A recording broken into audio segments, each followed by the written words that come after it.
I have been working for the past 6 years with Joria government, and we are caretaker.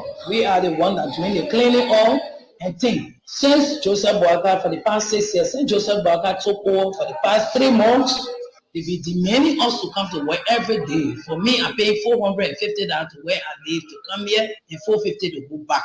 Every day they will take listing for oil and carry. But I was surprised yesterday, the minister called and he want to have a meeting with us. So we got there, Paulina came, and Paulina said there is no budget for us. She's not going to pay us, and she put it all down. Maybe when she get money the 15th or next month, she will pay us. For everybody that work on the job, we are government, she will put everybody down, and that's what she did. So we got angry, we went to the mansion in group. 730 person. Paulina, she said, Joe, we have put her father down, but he was working. So anybody that work on a job, we are with him, that job we are put there, she will put them down. Paulina cried to her. So therefore, she came and said, she's not working with us again, and she didn't pay us. So I saw that we work in this government for the past 6 years. And then for the 3 months that Joseph Walker got there, we've been working early in the morning, we can't early in the morning, can't work. We have been working for the past 6 months. So they should get our pay so that we can go and sit down. That she left, so we should go and sit down and wait for the 15th. And I'm telling the Liberian government, I'm telling Boakai, Joseph Boakai, I said Joseph Boakai, and I'm always talking to the senator, representatives that we elected you, we voted for you. We are single mother. We call you. We voted for you in the house. You're sitting there. Paulina play with us. And Paulina play with us. She will get it wrong for herself. She will get it wrong. Paulina, the small child. She running. She know how to have. She baby. If you want to take off anywhere, pay us. We'll go and sit down. But you can't come and tell all people that we're going to work government. Are we not Liberian? Are we not Liberian? That you taking bread from our table, taking food from our mouth because of job. We are, please, our senator, our senator in there. We don't want to call a total. We don't want to talk it around.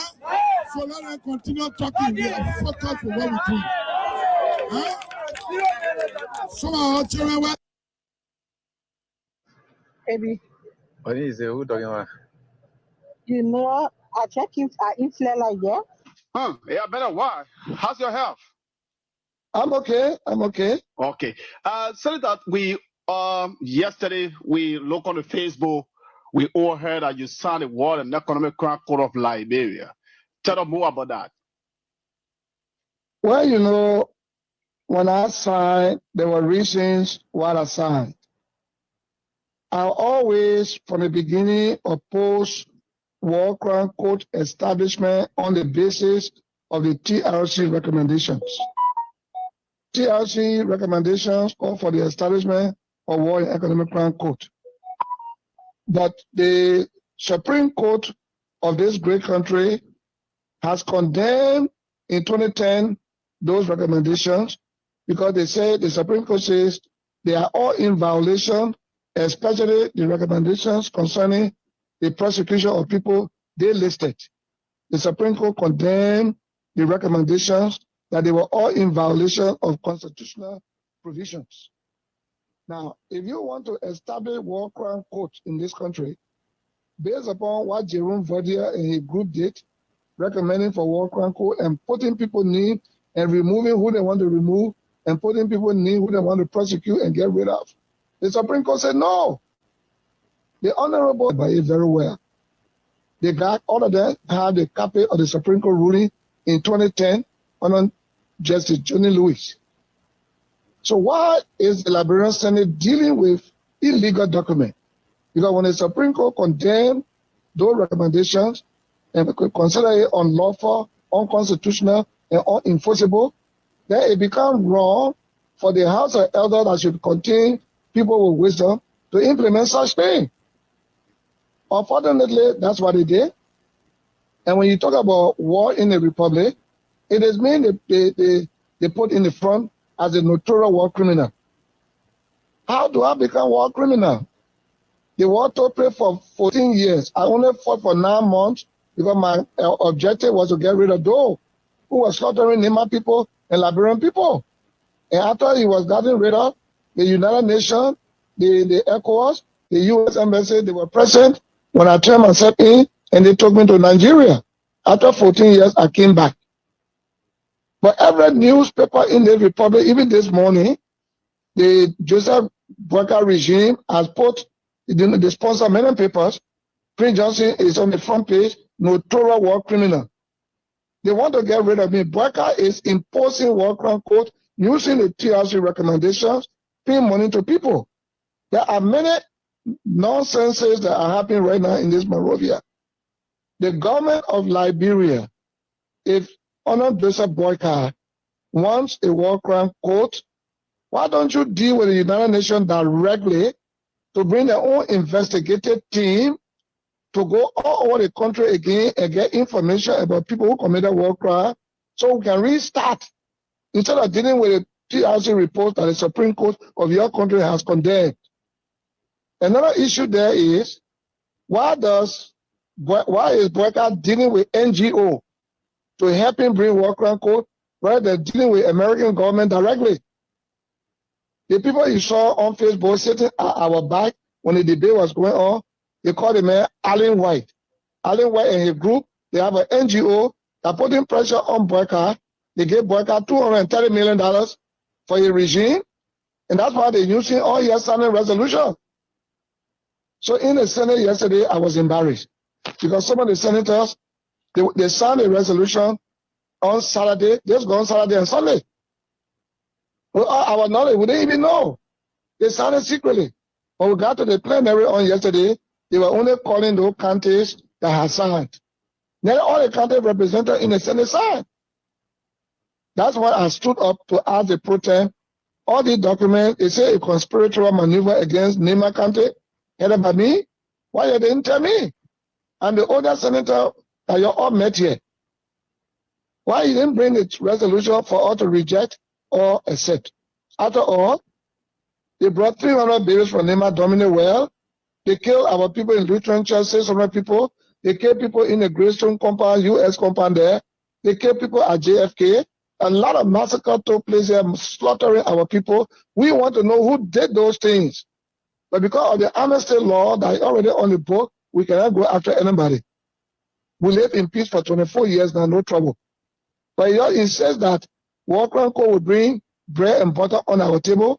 If you insist that war crime code will bring investors and cut down the unemployment rate in our country, revamp our hospitals, our roads, and our schools, if that is the thing that will happen when you sign the resolution as you have signed, and I'm the obstacle, then I will sign. If I'm Hello, Senator. Hello? The government is affiliating with people who don't want to see me at all. Like Darren Dillon and Yomi Kanga Lauren, in the Senate before they attacked me. You heard about that before. Mm-hmm. When you talk about war crime code, Prince Johnson, by the time they see me entering, Prince Johnson at war crime code, who bring a war crime code, who arrest you. Whether you're joking, you're not joking, it means all we talk about. And this is the plan they have. Truly speaking, this is what they have. But we're not afraid of that. If that will bring development to our country, so be it. That's why I signed yesterday. When all the senators have signed, I could not refuse to sign. I had to sign to follow suit because I want to know. Joseph Boakai. I said Joseph Boakai. And I'm always talking to the senator, representatives that we elected you, we voted for you. We are single mother. We call you. We voted for you in the house. You're sitting there. Paulina play with us. And Paulina play with us. She will get it wrong for herself. She will get it wrong. Paulina, the small child. She really, she know how to have. She baby. If you want to take off anywhere, pay us. We'll go and sit down. But you can't come and tell all people that we're on your way government. Are we not Liberian? Are we not Liberian? That you taking bread from our table, taking food from our mouth because of your we are? Please, our senator, you can call back. Our senator in the house, you please talk for us. You say you are going to talk for the women. That what Paulina is doing to us. She's taking bread from our mouth. We will be marching. I got group. We all will be going to the mansion in black. We will walk to the mansion and we'll point tire. And they will kill all the way they came for in y'all that they kill us. Because that's why they came for the kill. They said they came to rescue. But they never came to rescue or they came to kill us. We will march to the mansion, everybody going to wear black. Everybody that work with Ministry of State that they put down, I be saying they will wear black. We'll go to the mansion, we'll put tire, we'll point it, we'll walk to the mansion. The liar they get there, the information director, the information minister is a black liar. The people came to steal. He came outside where he saw us. He stood up, he said, your words are coming to Polina, coming back. He never came back. He just left on the only thing they did, they called the police start shopping us all over the place. So if they will kill us, they must be ready to kill us some money. We are Liberian. We work and we earn our own money. The government said they came to rescue us, but they came to kill us slowly. There's some of us, we have 10 children, no husband, to even help us to sustain our children. That on the side what we're sending, that Susu can help us to pay our rent, to pay our children's school fee. But the government, people come here around, they tell us that we should leave the sidewalk. And once of the seven area, they sort of be careful with. The water, sir, the poo water running from China, Benin. They're not putting effort to clear the poo.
For you to go sleep on the web post. Yeah, he said I'm a John.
taxpayers' money with all kinds of irresponsible sector heirs and government officials who are very much irrelevant.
Plus a host of other issues making the news in our country this morning will be on our menu for discussion. And of course, it's good to have you join us this morning. Let's take a word from Crime Stopper Liberia. And when we come back, at which time Brother Austin Kawa will be just here. And together we will drive you straight up to 10 o'clock this morning on the nation's premier breakfast platform. My name is Abu Sharif, and it's good to be here. So let's go in for this break, and we will be right back at this break.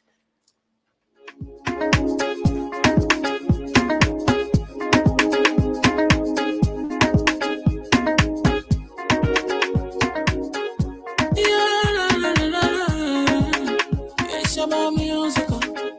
There are crowds in many places. In every community, you know. Can see. So if you see crime, report it. Don't take law in your hands. All the right authority, that it can't take your leg. Crime Stopper here for us. Bringing safety to your door. Whether you rich or you poor. If you see a you must take it. I mean you check it. You wait for your safety. If you see it, don't keep it. I'm about to report it.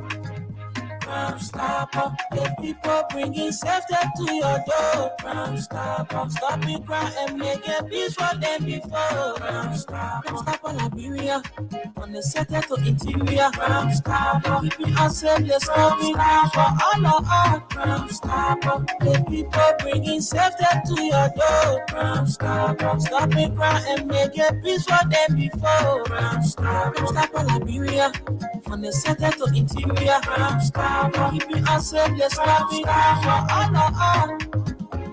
Crime Stopper Liberia is here for you. Remember, you see it, you report it. This is a message from your own self, Oldman Samsaya.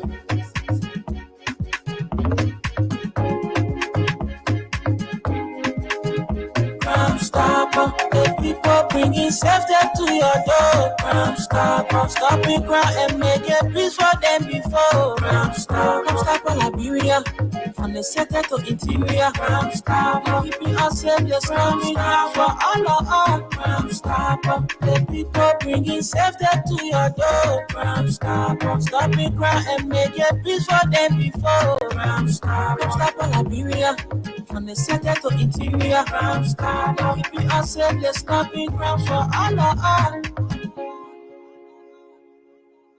Yes, indeed, Crime Stopper Liberia.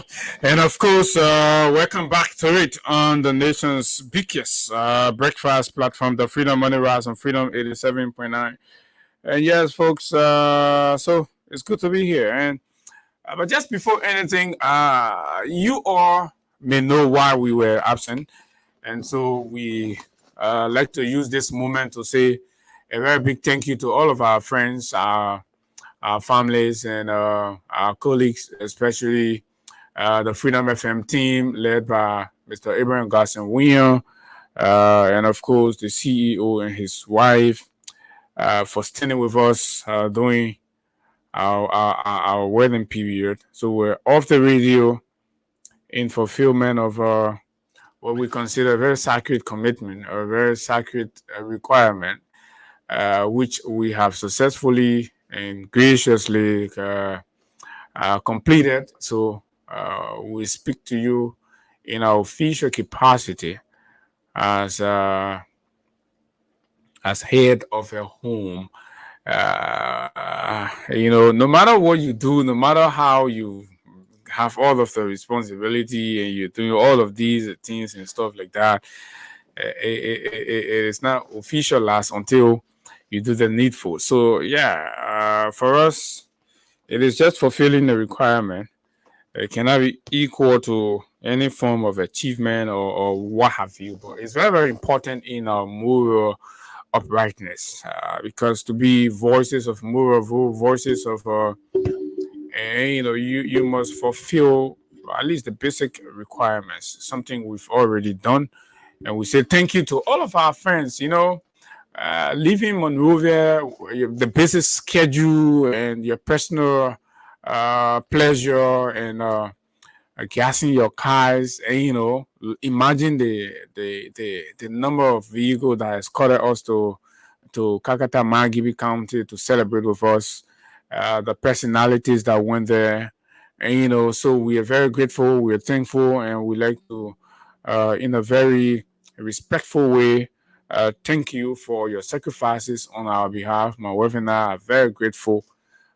We can thank you more, our professional friends, our colleagues, Jempuro, Makamsa Budis, our colleagues from the Foreign Service Institute,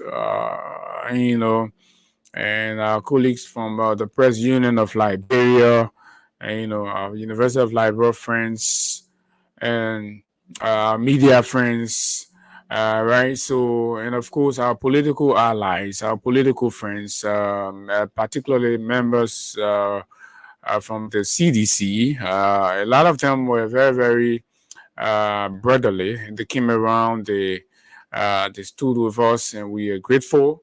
There are some of them who did not do it, but yes, still we are still grateful to the institution because of the membership of those who did it, because of the membership to that institution. That's why they came around. So we like to applaud the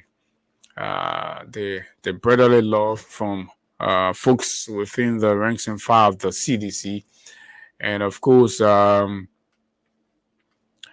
family members who traveled from as far as Cote d'Ivoire, Guinea, and Banga, Bon County, and other parts of the country to come and celebrate with us in Kakata. And to our friends, our regular friends, our followers, our fans and supporters who came around from the 29th, because the program was on the 28th, and then the 29th we were home up to the 5th, right? The 4th of May. Even the 5th of May, which was this gone Sunday, people were still around. The love was so overwhelming. I'd like to say thank you in a very special way to all of you. The guys came around, the brothers came around, and, the Emancipation Project, our own good friends, our friends from the Pyramid Base. I would like to say thank you. The Pyramid Base, headed by former director of the GSA, Dr. Idris Bility and his boys and all of them, and our good friends from the Friends of Kalasco, Salia Kone and the team, and just everybody, and of course our own dear big brother Fungbe Kuma from LRA. All these people came around and all of them said, oh yeah, this is our brother thing, and there's two of us, and so we are grateful. We'd like to use this moment to recognize the individual sacrifices and support during that period. But it's all over now, and yes, we are grateful. But it feels good, right? Let me use a moment to encourage those of our brothers out there.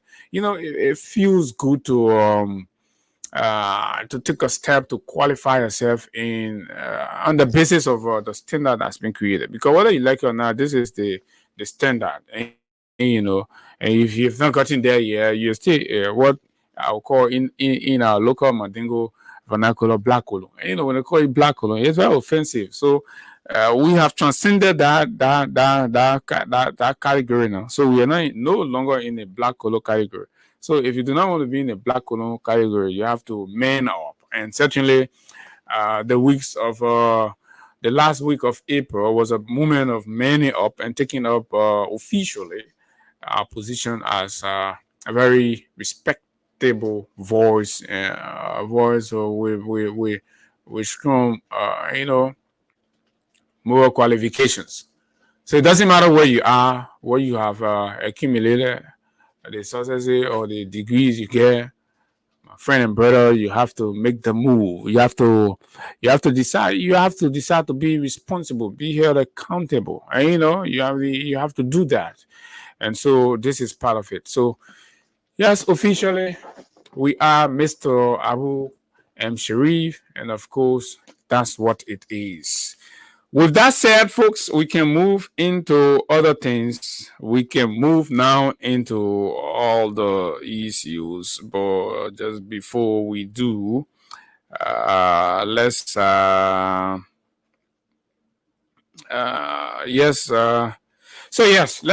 let's go into other issues, and we will begin with the most pressing ones. And okay, there is this article here that I wanted us to begin with. There's this article here that I wanted us to begin with, and I believe this is burning because this government and this president promised us a zero tolerance when it comes to drugs and all that. And the campaign they made it seems like drugs were coming in the country because of the president. The president was eating and abetting the importation of drugs and sales of drugs and all these things. Right? Okay. There is a place here.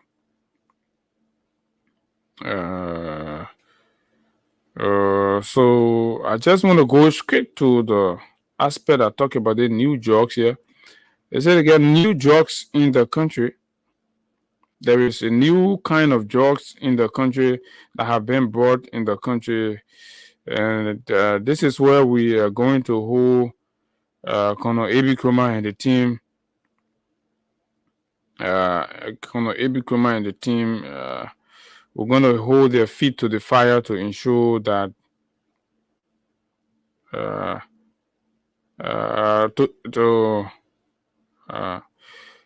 to ensure that they tell us, they give us more details just instead of telling us that there's a new drugs in the country. All right. Hello, where is this thing? So yeah, they say they call the drugs, I don't know, zombie. Yeah, a zombie. and it's from some kind of country, and the drugs is here. Who brought the drugs in Liberia? How did the drugs enter Liberia? Are the concerns we have, and we hope the LDEA authority will be prepared and waiting to speak to us about this. Is it safe to say Mr. Bwaka has brought in drugs in the country? Is it safe to say that because of the financial crisis, is it safe to say that because of the financial crisis, Mr. Bwaka has connived with drugs campaign to bring in drugs and take some kickbacks, and that's how a new killing drugs has been brought to the country? Is it safe to say that? Okay, but we'll come back to this one just before we come back to this one. So yesterday, I saw something circulated in the papers about a reconciliatory process that the people of Lofa County, and I like to say that before anything, Lofa County remains a very, very productive county when it comes to the geopolitical division of Liberia. Nobody must, for any political reason, take Lofa and start to think Lofa. I respect Lofa a lot. Lofians are very courageous. They love education, and they're very committed, and you see that within them. But there are some very unfortunate species within Lofa. Yes, we can talk about those ones, but you don't want to take it away, my man. Look around you. Whether you go in the health sector or you go in the legal field, and you see Lofians thriving. Look at the medical environment now. Those more Lofians are specializing. So Lofa is a very, very important part of this country. They are contributing very immensely to Liberia. You can't take that away. Whether it's in the security sector, and Lofa as a county, its contribution to Liberia is very, very huge. And not for one man business will come in and something that. But when the elections were around, because Lofa has this very terrible son in Joseph Bwaka, he carelessly used his political influence to disintegrate the county, divided the place and make it toxic politically, and allow malicious activities. And these malicious activities resulted to the death of other Lofians and all that. So tension boiled in Lofa County. The once cohesive Lofa became a divisive Lofa. Once upon a time, Lofa County that stood together, that use communal, traditional, principles as a means to keep respectability among themselves. You see that the only county you see the uncle and nephew tradition, very strong. And you know why they use that uncle and nephew tradition thing? Is to maintain respectability, unity. That no matter how you get angry with this man, as soon uncle and nephew Benny comes in, and then you are weakened. You see? So the people of Lofa are very intelligent. That's how generations upon generations before now built Lofa County. It has remained the most traditionally cohesive part of our country. Lofa. You can't take that away. Joseph Bwaka came in because he wanted to be president. 2017, he sat there, slept on it as the elder in the town, supported all the ill attempt to derail these social capital gains in the county. And Lofa now stands as one of the most divided county in our country. You can't argue that. Lofians are divided. This whole division about blue and green is visible in Lofa. Very visible in Lofa, to a point where there are parts of Lofa when you agree, you just don't go there, you just don't speak easily. There are parts of Lofa when you're blue, when a green can go there and just speak freely and easily. You got to be looking over your shoulder. This is how terribly Mr. Bwaka has negatively affected Lofa County because of his quest to be president of Liberia. You saw the death of Tama Momo and others. Who killed them? They were killed by hooligans hooligans supported by the Joseph Boakai campaign. Mr. Boakai recklessly refused to issue a statement of condolence to the bereaved families or something consoling to those families whose children were injured as a result of the terror that was meted against them because of their political preference by agents and individuals sponsored and supported by Joseph Boakai and the Unity Party campaign in Lofa. There's no argument about that. These are facts. So these events disintegrated Lofa, eroded the traditional and historic bonds of cohesion and unity, left Lofa in a state of division where Lofians saw each other as rivals instead of brothers, instead of nephews and uncles. Families are no longer speaking to each other because of Mr. Boakai actions and attitude to support hooliganism, gangsterism, and of course, malicious activity in the county that took the life of other people and then make it seem as though the loss of those lives were justified because they support CDC. And you expect these people to feel comfortable with you because you want to be president now? It can't work like that, Mr. Boakai.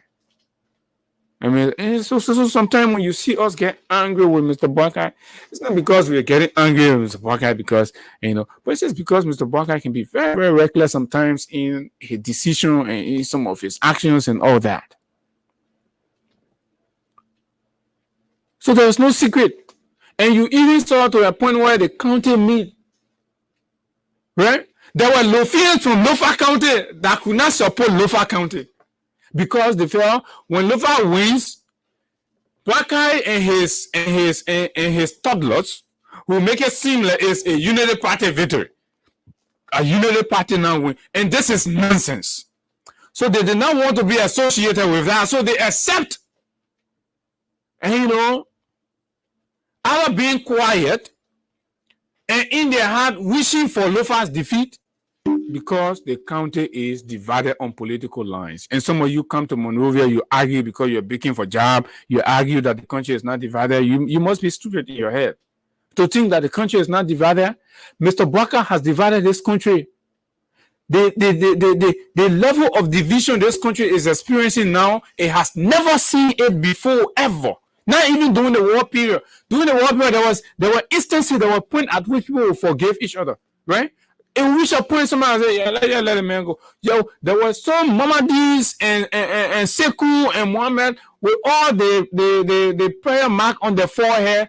In some places, some kind of way, some kind of way they were permitted to pass through.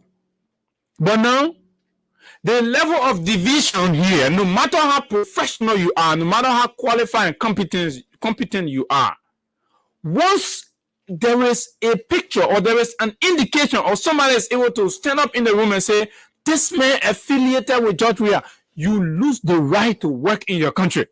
That's how divided Mr. Boakai has made this country. And you sit there, you think these things are not something for people to talk about? You think we are joking when we tell you Mr. Boakai has divided this country? Mr. Boakai has increased the hate in this country. Families are going against family. In fact, brothers are the ones taking pictures of their brothers to say, oh, this man supported George Weah. So this man supported George Weah. This man supported CEC. This man does not deserve the right to work in his country. This president, your president, is a very divisive and wicked man. You see, we are troubled by the fact that we have this kind of man at the point where the country has thrived in very meaningful and significant ways to roll back on the war days and, excesses. Ellen Tra brought us to a point. Mr. Weah came and took it to a whole different level. May everybody feel at home. May everybody feel a part. Mr. Weah did not downsize, President Weah did not downsize or remove people from payroll because they were Unity partisans. He kept Unity partisans in very influential positions in his government. And they were there leaking sensitive government. I mean, confidentiality became undermined by the very same people that Mr. Weah, President Weah, kept in his government. But Mr. Barker come to power, right? He and his boys are there going after people because of party alignment, party affiliations, and all that, right? So Lofa County, is very divided as we speak. So now, what is going on? We are told Lofa is supposed to be celebrating its 60th independence or 60th anniversary or whatever the case is, right? And there is a reconciliatory committee or reconciliation committee that has been set up. And the very Joseph Boakai has been picked as the head, I don't know, the chairman or the head of the Lofa reconciliation committee. And I'd like to say something to the people of Lofa County and those of you who took the decision. You know, people have to be very blunt. And circumference has been some of the problem to liberal progress. People know, even in the family, you know that this man is a problem. This man attitude is a problem in the family. But because the man have one, they may get father, tender, he can pass it around. All of y'all start acting like boo when the man can, you'll take everything you're giving. But every time you're giving everything to the man not doing well with it. You're not making progress. You are self-deceiving. So Lofa County, by selecting Joseph Boakai, the chief architect of Lofa's division, and appointing him as the head of the reconciliatory committee, you are undermining the objective of that committee. That process is being undermined. Joseph Boakai is a party to the division in Lofa County. Boakai as a party, Boakai must be, testifying and of course asking for forgiveness. Boakai must look in the face of Tambamumo family, right, and apologize to them for supporting Francis Akila Yumale and his militia in red clothes to go and kill the man the way they did. And that Boakai did not open his mouth one day to say, oh, Lofa has lost. This is uncultured in Lofa. We have never seen this kind of things happen in Lofa County before. So we are sorry. As leaders of this county, we like to say to our children, this is not the path our parents show us.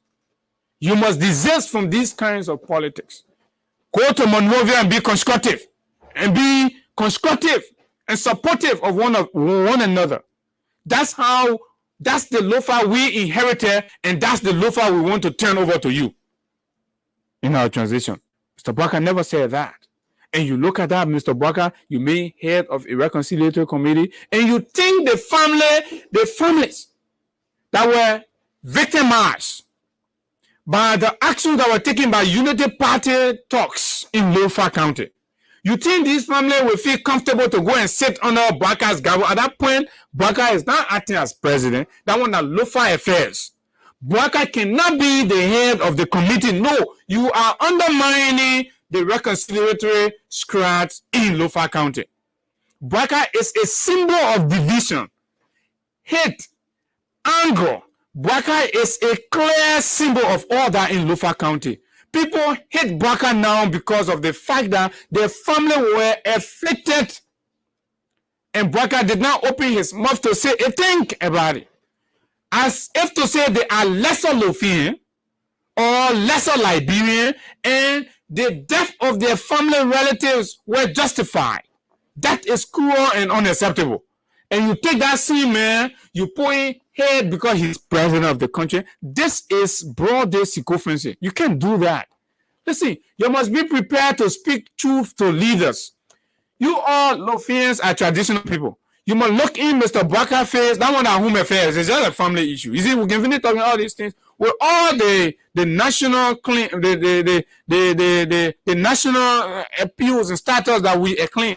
When we go to family level, when we go in Sunday, boy, we can sit on the ground. So you must bring Boakai home to set him on the ground to apologize. Boakai must be made to realize that what he did in that county was terrible. Everything that happened in that county, you're talking about reconciliation, Mr. Boakai is the one. That Baka, listen, you can take this from Baka. Who know on whose instruction was Sakila Yimale acting? Yimale is on record. Who is Yimale's boss? Yimale's boss has always been Joseph Nyuma Baka.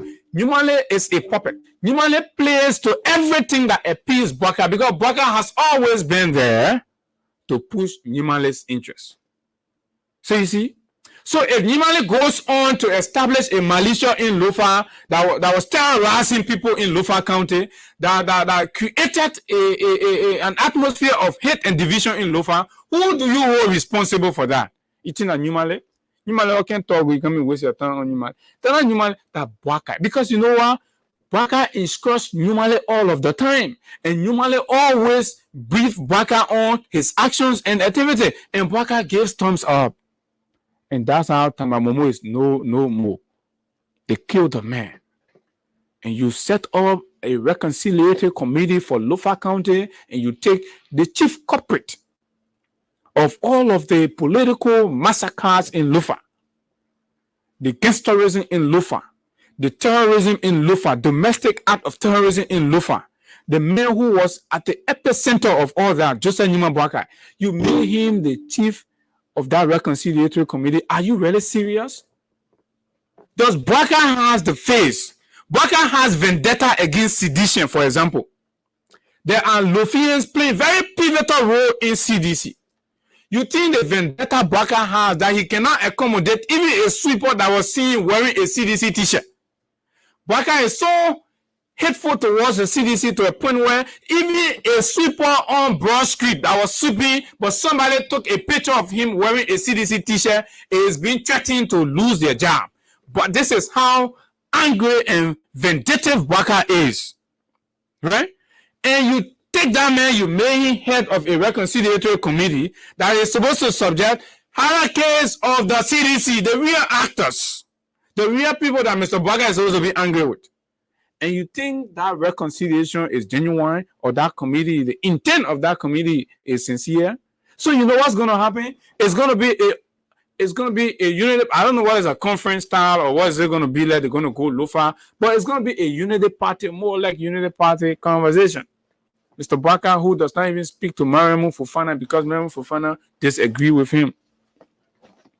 There are tons of people in Lofa. Mr. Baka has more hate in Lofa for people than any other. So anything you need to reconcile is to have a reconciliation with Baka. Set Baka down one place and, set him down and let him come up with, this is a man embodied with grievances, with anger, with hate for other people. What kind of old man at that age you still be carrying the burden of hate for other people because they disagree with you at some point? This is terrible. This man is not a symbol of reconciliation, and he cannot be pretentiously used as a symbol to reconcile Lofa County. No, you're missing it. Oh, yeah, take it because, but trust me, Baka will be there. Nothing will happen. People will not go. Listen, if I am even a party to the problem, I will not attend. There are people who are committed not to sit under the voice of Baka. Why would you say I cannot sit under the voice of Baka for a reconciliation or unity conversation? Baka does not look like somebody who does that, right? Baka has to be there as a party, and then I am there. Then we sit down. Then somebody is what? Presiding. Baka cannot be the one to preside. Baka is the one that made even some of our brothers hate us today. Baka go to meeting. He make it seem as though people who are seditions are not human beings. And his officials are carrying that mindset. This is a terrible, wicked man. Baka is a terrible man. That is the atmosphere, that's the environment he has created in the country. And all of you sit down, you think, they think it like this, it like this, it like that. Let me tell you, if you do not remove Joseph Baka from the chairmanship of that Lofa County Reconciliation Committee, it's a nonsense bluff. It's not going anywhere.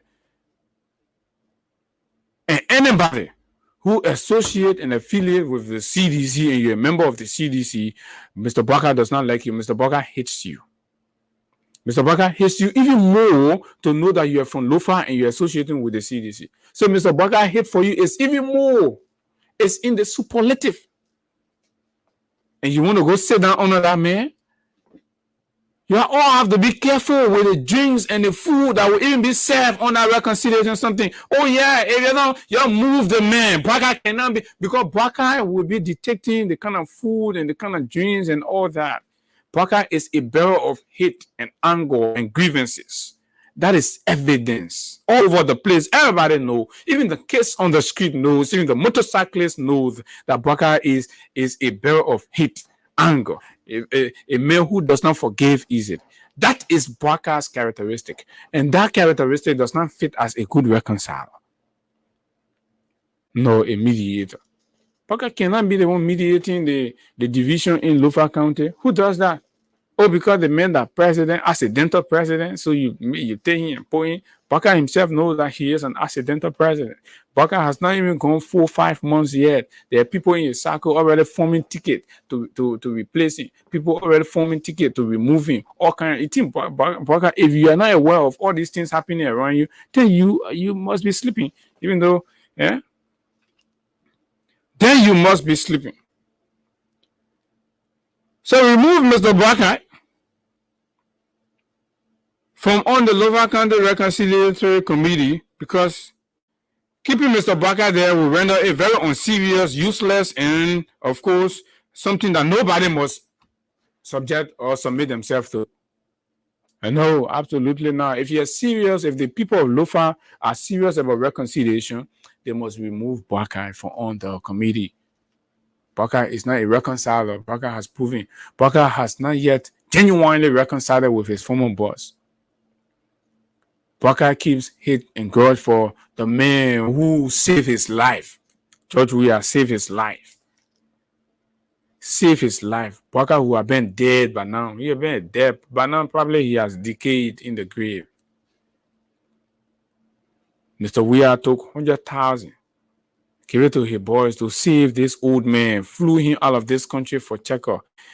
Install a pacemaker in him. The pacemaker that's in that man that's pumping his heart, right, was paid for by George Weah.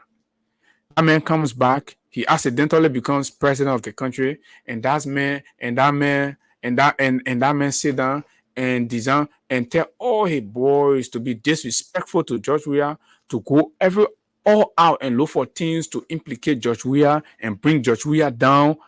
That is the kind of human being you can make chairman of reconciliation committee. How serious are you?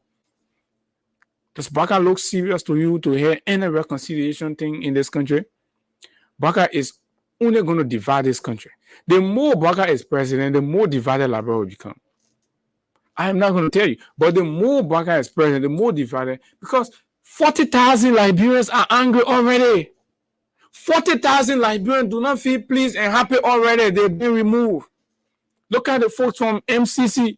Sweepers are losing their job because they are believed to be associated with the CDC. Teachers, health workers, right? Street vendors, Liberian street vendors, single mothers selling on the streets have been removed without any alternative. Without any alternative. Homes are being broken down arbitrarily. Look at what happened to Cali Junction. Mr. Baka is not saying a thing.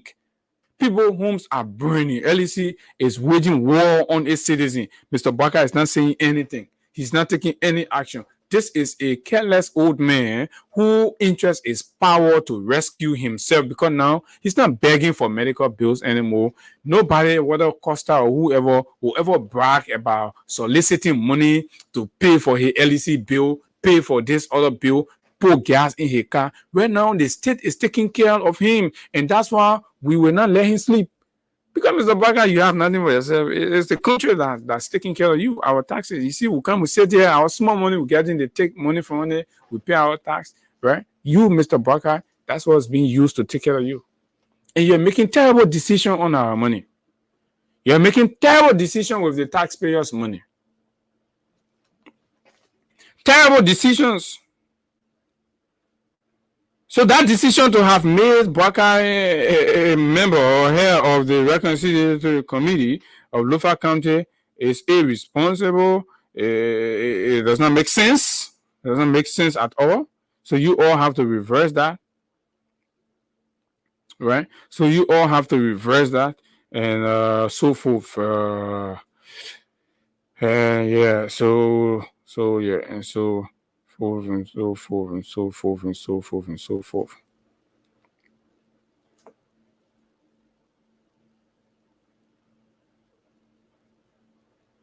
Right, so forth and so forth. Okay, I got that. So yes, this man has been given governance. This man told us he was going to do magic in 100 days to set the tune. So I'd like to ask all of you a question. In any sector, wherever, do you feel a breath of fresh air that signal to you that there is something that resembles change or that indicates change for you? And you know, something in 100 days, because the 100 days has elapsed, right?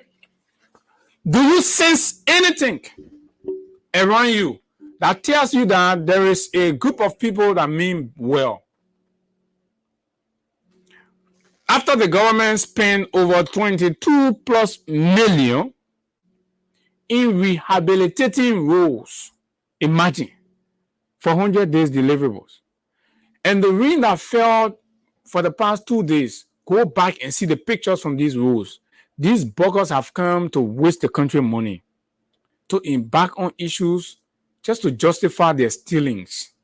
Because you know what? The amount of looting that's going to happen in 6 years under Buckeye is going to be historic. Because it is clear that Mr. Buckeye does not have the capacity to be a candidate in 2029. So most of the folks, right, who have maneuvered in different ways to get to political power know that their political life ends when Mr. Buckeye is leaving. And that as they are there now, Mr. Buckeye can take a decision to fire them anytime because of the pressure, the alliance pressure. So those buggers are stealing.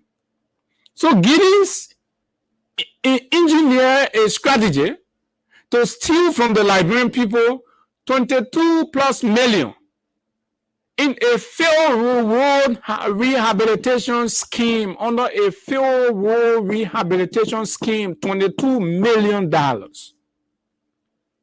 have been wasted, stolen, and Joseph Buckeye knows about it. He's aware. Giddens shared with him about it, and they stole from you all $22 million. Go across the country and see what's happening with the roads. And some of the roads they're even showing you are not roads they did, though. Are roads that were already done. Because look, I mean, serious government, man. Come on, right? For example, if I have gone to do some work on the Negleton Road, for example, right? By the time we are assembling the F-moving equipments, we do pictures, and you know, we get on some publicity. So by the time the equipment, the machines are put to work, you see, we will give you pictures, right? But we will not wait until when we finish paving the road before we take the paved road picture and put it and say, oh, let the 100 day delay the higher work. You think road can just be faced like that, right? That process. So how come we did not see you, and you know, working on the road, but you're showing us pictures of paved roads that were already paved, right? The IFAT, in association or collaboration with the government of Liberia under President Weah, attempts and efforts in connecting rural roads. So you go on this rural road, you take the picture, you upload them on public web page, you say, oh, 100 days deliverable. Let's agree, right? But the 100 days had not even elapsed properly, and what happened? Rain fell. And when rain came, those rules are undermined. Go back and see. They are unpliable. So Buckeye said you're going to make our rules pliable. The old man is a liar. You know, it's a bad thing to be old and you're president and then you're lying about everything and you're thinking that because you have few people who are belly driven and are only about themselves passing around, oh, Buckeye will succeed. Buckeye will succeed. That nonsense of a party mandate. I think we will sit down here and allow them to do. So 3 days ago, Mr. Buckeye started making they started sharing some quotations about his 100 days deliverables. on key sector. Just okay. Let me start with this one. Like I said today, I am pleased to report to a hopeful nation on the state of our country over the past 100 days, including progress made, some of the challenges confronting us, and setting long-term development goals to improve the living standards of Liberians in the coming years. Mr. Baka, when he reported 3 days ago, said, today, he is pleased to report to a hopeful nation. Does Liberia look to you a hopeful society?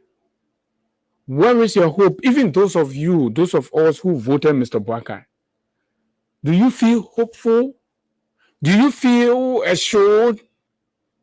Do you feel guaranteed that there is something here that has started and it looks responsible and is going anywhere? Hope does not just come by the expression of the word hope. Hope must be indicators that gives a man that guaranteed, that gives the man that assurance. Or, there must be an assurance that things will get better. Things are about to change. Things are about to improve. But let me tell you what is hanging over all of us now. In under a month, the price of basic commodities will skyrocket on the Liberian market. Why?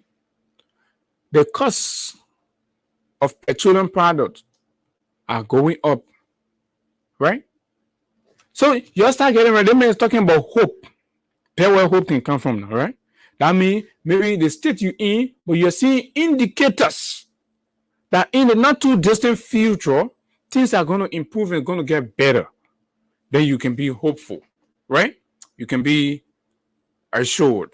You can be certain that things are going to improve. But no, the future is bleak. The future is hopeless.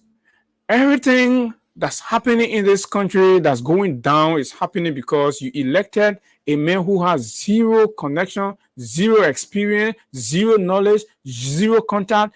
He's zero on everything. Baka is an empty vessel. This man ruled on the intelligence, the affluence and influence, experience and connection and wherewithal of Madam Ellen Johnson Sirleaf to relevance. This man is a zero man. He has absolutely nothing, right? So you brought the country to a point of hopelessness, and he sits there and writes nonsense and communicate to us to tell us that we're a hopeful nation. Do we look like we are a nation in distress? We are a nation in confusion. We are a nation engulfed in self-inflicted war versus ourselves. This is the Liberia we have with Joseph Baka as president. A man who nobody knows for anything positive, for anything constructive. A man who nobody knows for anything progressive. Absolutely not. Point to anything that this man you can show as a legacy of achievement or a legacy of deliverable. Point to anything, whether he is the man who failed to even paint his own house after many years of public service. The man who could not afford an LEC designated transformer to supply his whole electricity. This man, does this story look to you as an impressive, hopeful story? No. Absolutely not. And the brother says that he's speaking to us, and of course, including progress made. You're going to talk to us about progress made and all that. So let's go further. In this plan, we consider addressing urgent needs by intervening in critical sectors. These interventions, and Mr. Baka is talking about this plan now because the 100-day failed. If Mr. Baka has sufficient thing to talk about in the 100 days, Mr. Baka will not be rushing to talk to us about a government plan now going forward, right? Critical sector. These interventions implemented by the various ministries, agencies, and commissions, MACs, were informed by the following key objective. First, the need to ensure accountability in the public sector was a major objective underpinning service delivery in the first 100 days. Let's talk about that. Accountability in the first 100 days in office. Day one of the first 100 days saw the mass corruption and looting of the state covers with the illegal application of resources intended for the inaugural celebrations and occasion. Did Mr. Baka and the government show accountability for that in the first 100 days? No. Where is Miata Famula? Where is the report on the inauguration fund? Where is the report on Luther Tape's $350,000 meant for decentralized county celebration of the inauguration? There where you begin accountability from. Where? There where you begin it from. He said they need to ensure accountability. So in the first 100 days, from the very beginning, while they took office, the resources, the taxpayers' money that were used, there's no accountability for them. Right? Accountability is being open in governance, communicating to the public on every cent and dollars that are spent, and telling us about the sources of the money, and at the end of the project, reporting to us on the effective utilization of such fund. Did we see that? No. Mr. Baka, in the first 100 days as president, went to Bong County to identify with the Tenko fire victims and gave 10 million Liberian dollars. The whole country began concerned, where is the president getting the money from?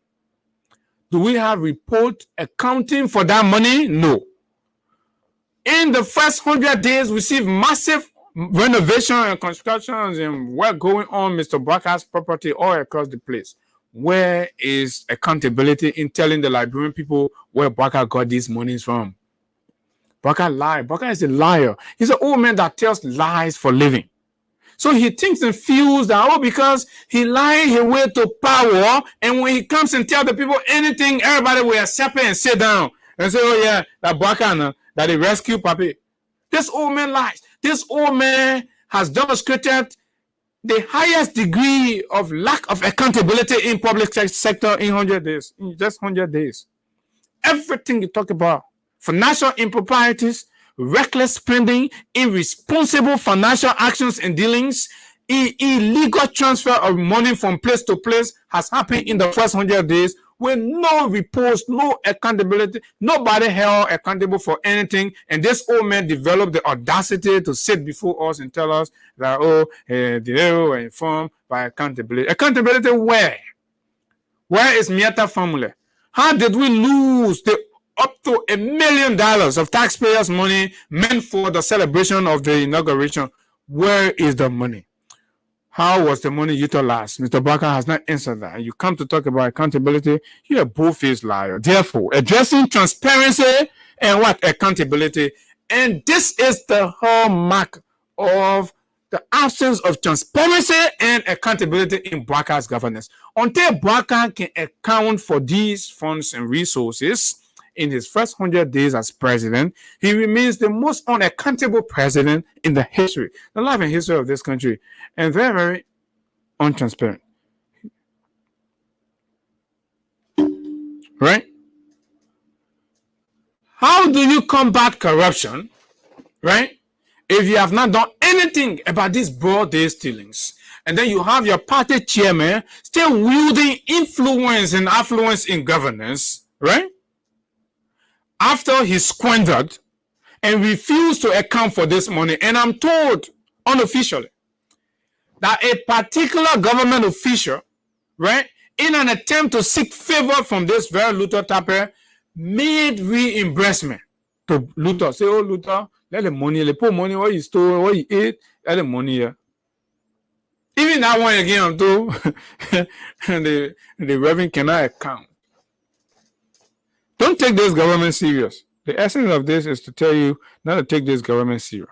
Second, if citizens of this country continue to be confronted with the similar perennial problems of poor roads and accessibility, addressing infrastructure needs was a priority objective of this plan. Right?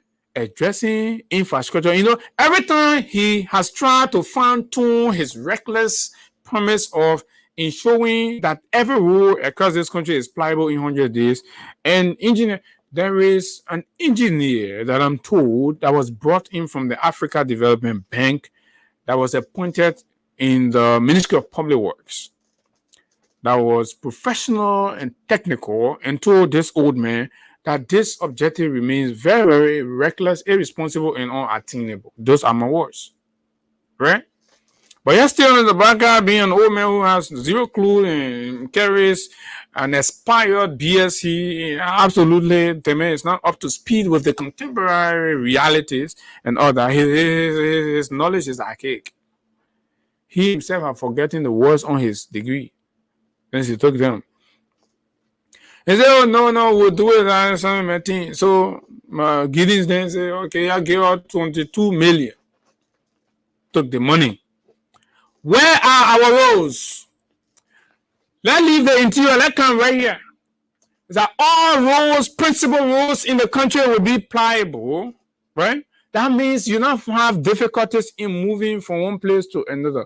The number of potholes across Monrovia streets now have increased with no attention given them. There's a huge traffic on the Bourgeois Island now because of the bar road. Then the inspection are there, right? All across the country, our roads are tearing apart. The government seems careless. The government collect 22 million from the public resources. They said they were going to deal with our roads, and our roads have further deteriorated. Bar roads everywhere. They lied, they schemed that they were going to ensure that our county roads are connected, they are pliable. Call your relatives across the county and let them give you the direct feedback. This is a lying government.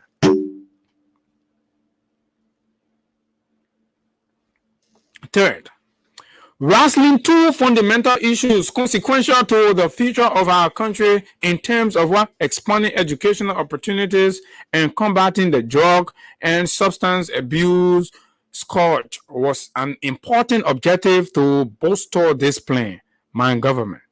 Therefore, saw under this plan the need to support education for struggling students and implement interventions to rescue at-risk youth overtaken by the drugs. You know, when you are reporting all your 100 days deliverables, you don't come with literatures like these, right? You tell us the plans. So now, let's talk about the at-risk youth. What is the fundamental, constructive, tangible policy action in 100 days that Mr. Baka took? We're not asking about the impact now, but let us see what was done. Whether Mr. Baka broke ground for the construction of a multi-purpose rehabilitation complex for at-risk youth that will see schools, hospital, blah, blah, blah, everything, a multi-purpose state-of-the-art complex, something like that that signal a will to addressing the at-risk youths and, epidemic in the country. No. Did Mr. Baka brought in, psychiatry or counselors, or any kind of therapeutic remedy to some of what is being identified? Did we see our at-risk youth going through any sort of programs in the 100-day that signal that, oh yeah, something has changed? Nothing. Absolutely, Mr. Baka lie here again. So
ground for all of our Crime Stopper. The people bringing safety to your door. Crime Stopper. Stopping crime and making peace for them before. Crime Stopper Liberia. From the center to interior. Crime Stopper. Keeping us safe, let's stop it for all of our. Crime Stopper Liberia is here for you. Remember, you see it, you report it. Yes, indeed. Many thanks to Crime Stopper Liberia. And of course, so we had to take that very short break to make some very I'm sorry, to make some very needed adjustments and be back. So yes, this is the Freedom Money Rise on Freedom 87.9. And of course, we are making an assessment of Mr. Joseph Newman Boakai's. From the center to interior, keeping us safe, let's not be ground for all of us.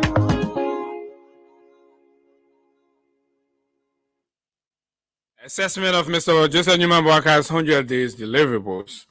And we're at the point where so yeah, welcome back to it. And yeah, so interesting moment, good time. So that's what it is. So now that's for the at-risk youth. So you all look around and tell us, even you at-risk youth, tell us what intervention did the government make in 100 days to set a stage for your rehabilitation or transformation. That you say, oh yeah, in 100 days, this was not there for the at-risk youth. This action was not there, but this is what, nothing. And even Mr. Boakai himself is not reporting on anything, but rather he's only saying how it was a plan that confirmed or informed their plan, blah, blah, blah, and this. The students, aside from the action that Mr. Weah took as president, to relieve parents of some of the educational burdens or requirement that burden parents in the education of their children. This government, in 100 days, did not achieve anything. Zero. Absolutely did not do anything. Right? In fact, they were even committed to scraping off and how to take the advocacy and the challenges that we pose, because we are clear. We say, Mr. Boakai, we challenge you and any of your ministers to attempt to tamper with the free tuition or the WASP payment. This is going to stay. If you cannot do anything for our people, you cannot take the policies, you cannot roll back on the policies and programs that directly benefits and impact them. We will not tolerate that. No, you are the president, but we paid you. Your pay comes from us. So you take instructions from us. And when you come up with irresponsible policies, we will checkmate. We will ask you to roll them back. And that's how you saw Mr. Boakai became afraid and he did not tamper with the free tuition. So credit to us, not him. Because it was his desire, because of their quest for more money, to remove that. And for them, when they remove those, they will transfer them and increase their salaries and get rid of the harmonization. Fourthly, policy changes aimed at improving economic development were a fundamental objective of this plan. So what are the policy changes? What policy did you change? What improvement did you make? Basically, what did you do? Initial reforms and capacity buildings in agriculture, tourism, and commerce were seen as building blocks for our long-term economic development. So what did you do in that regard or in those regards? What did you do there? Right? What reform action have you taken with regards the issuance of RPD, the whole RPD framework?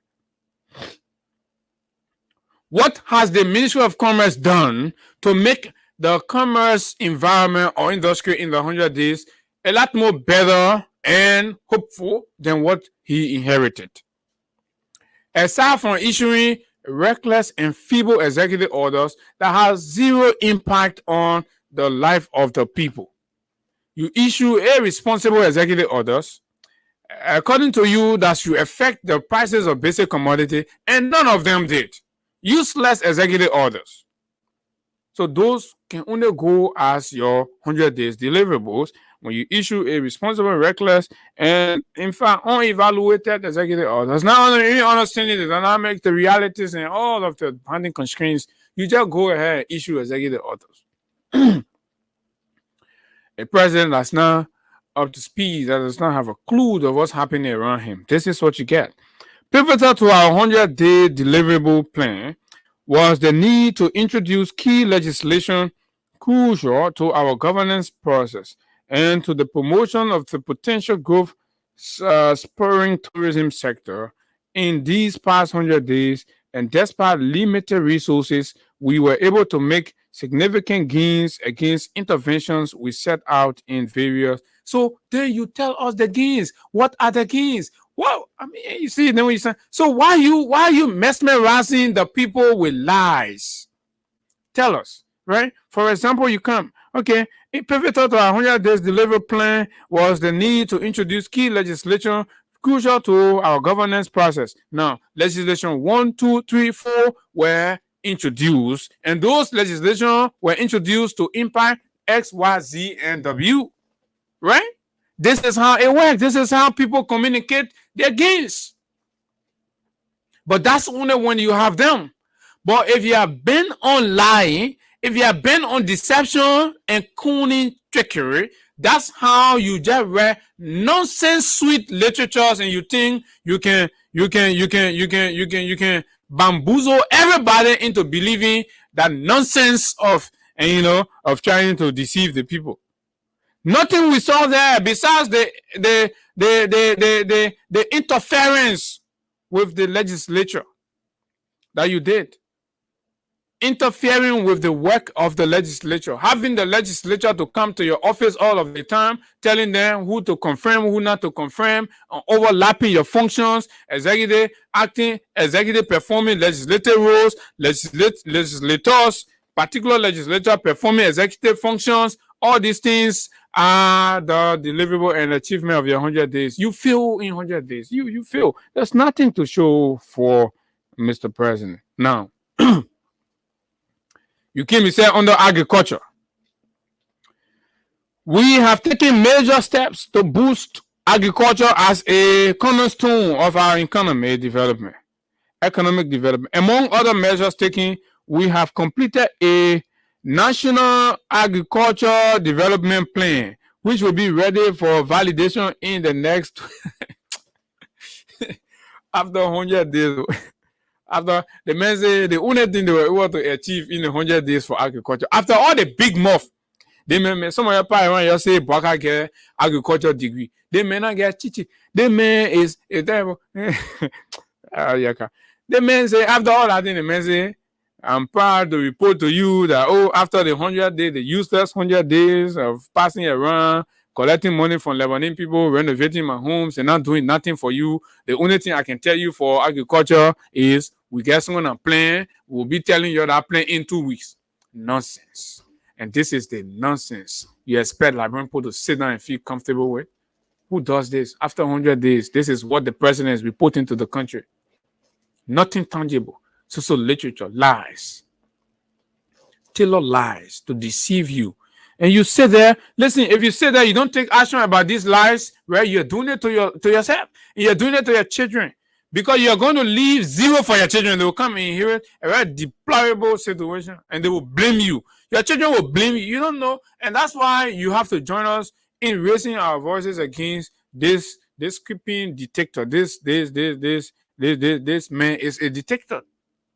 Dictator he is. He doesn't listen. He listens only to those who sing praises to him.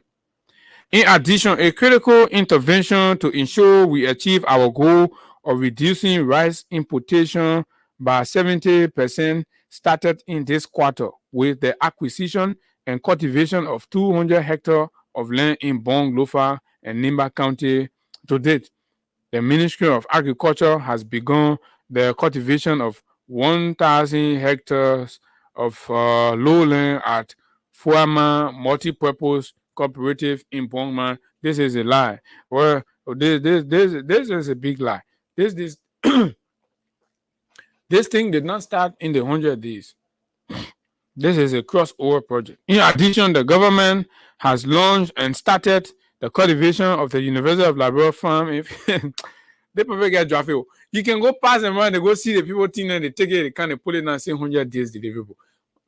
You think the government that's desperate to show Sony we're going to go start the cultivation of 100 acre land, 1,000 acre land, and they will not do page, they will not do video? This is a blatant lie. The people failed the 100 days. Baka failed the 100 days. He did not do anything. Don't trust anything that comes from the government. The government thinks and believes that they can lie to you. You accept it because you like them. Because they believe they are convinced by your anger you have with the CDC. The government is trying to ride on your anger against the CDC, right? As a yardstick to lie to you and be stealing. So they will be stealing, but then as soon as they will rest on Latin and they pull it up. Then you believe it because you're so mad at the CDC. And I want to admonish all of you. Our friends, CDC is no more, they've gone. You've already punished the CDC. But do not lose sight on holding this government accountable.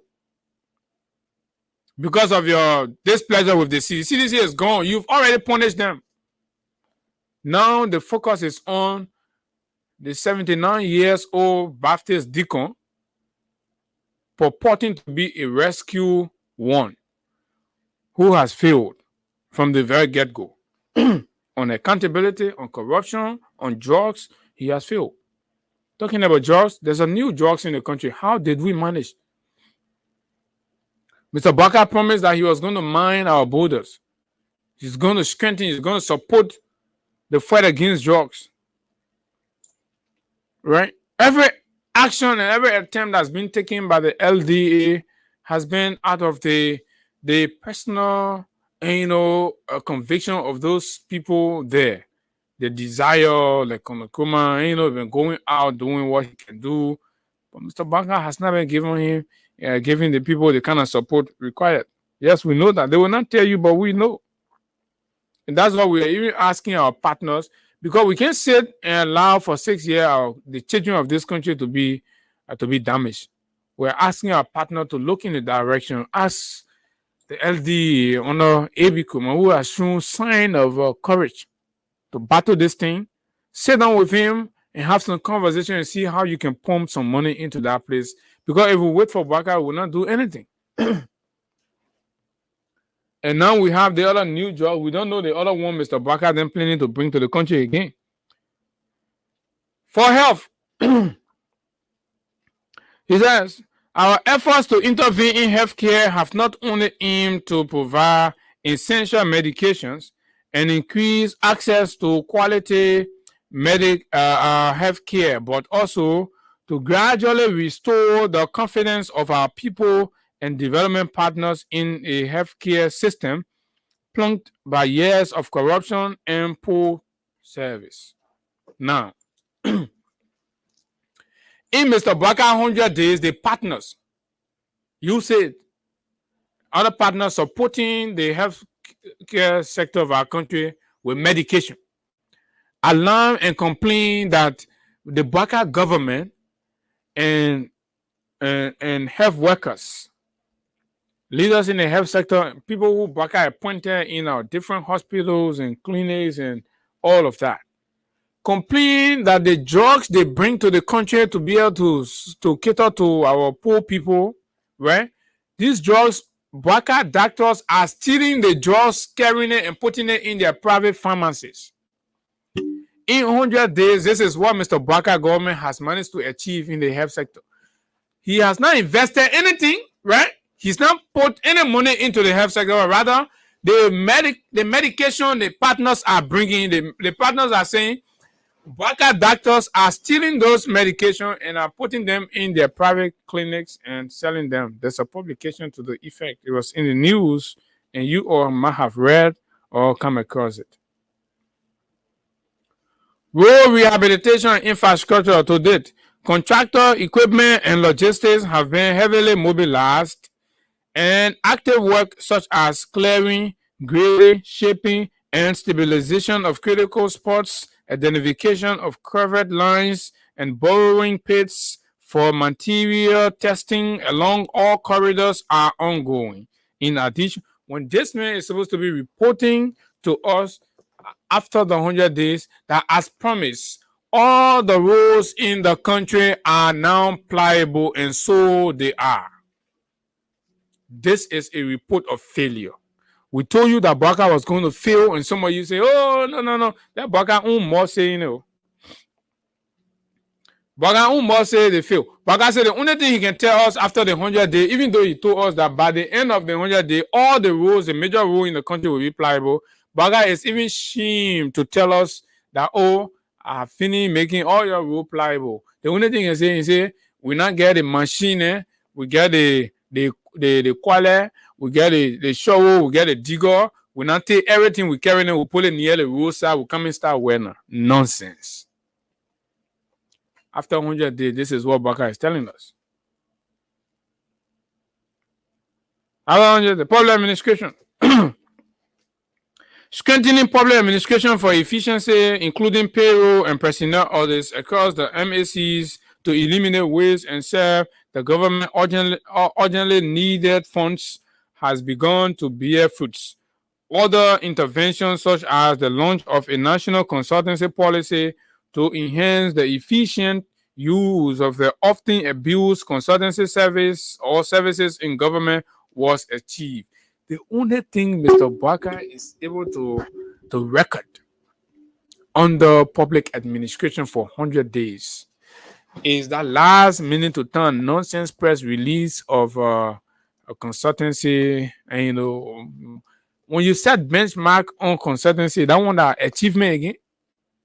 You pretty much tell me if you set benchmark, right? There has always been benchmark on what qualify, and consultancy at different ministries. So when you go and rework the benchmark and publish it, and you say that achievement, right?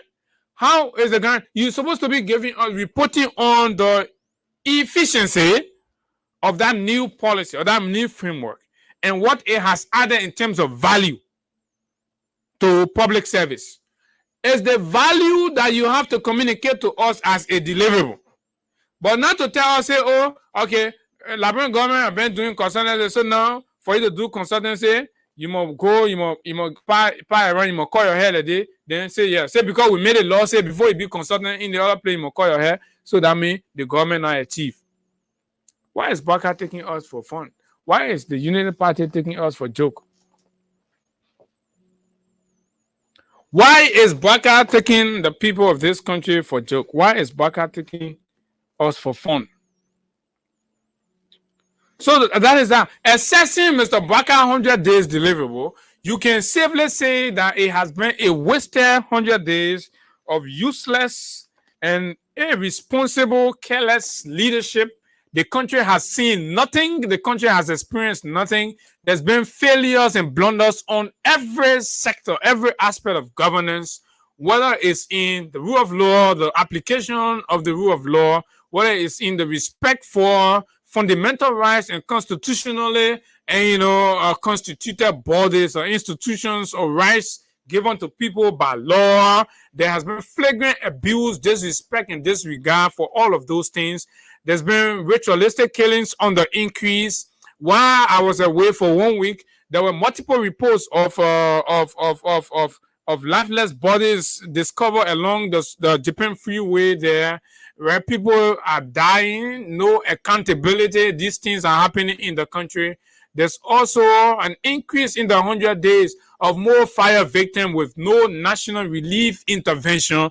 These are the things that describes Mr. Baka's 100 days of disaster in the country.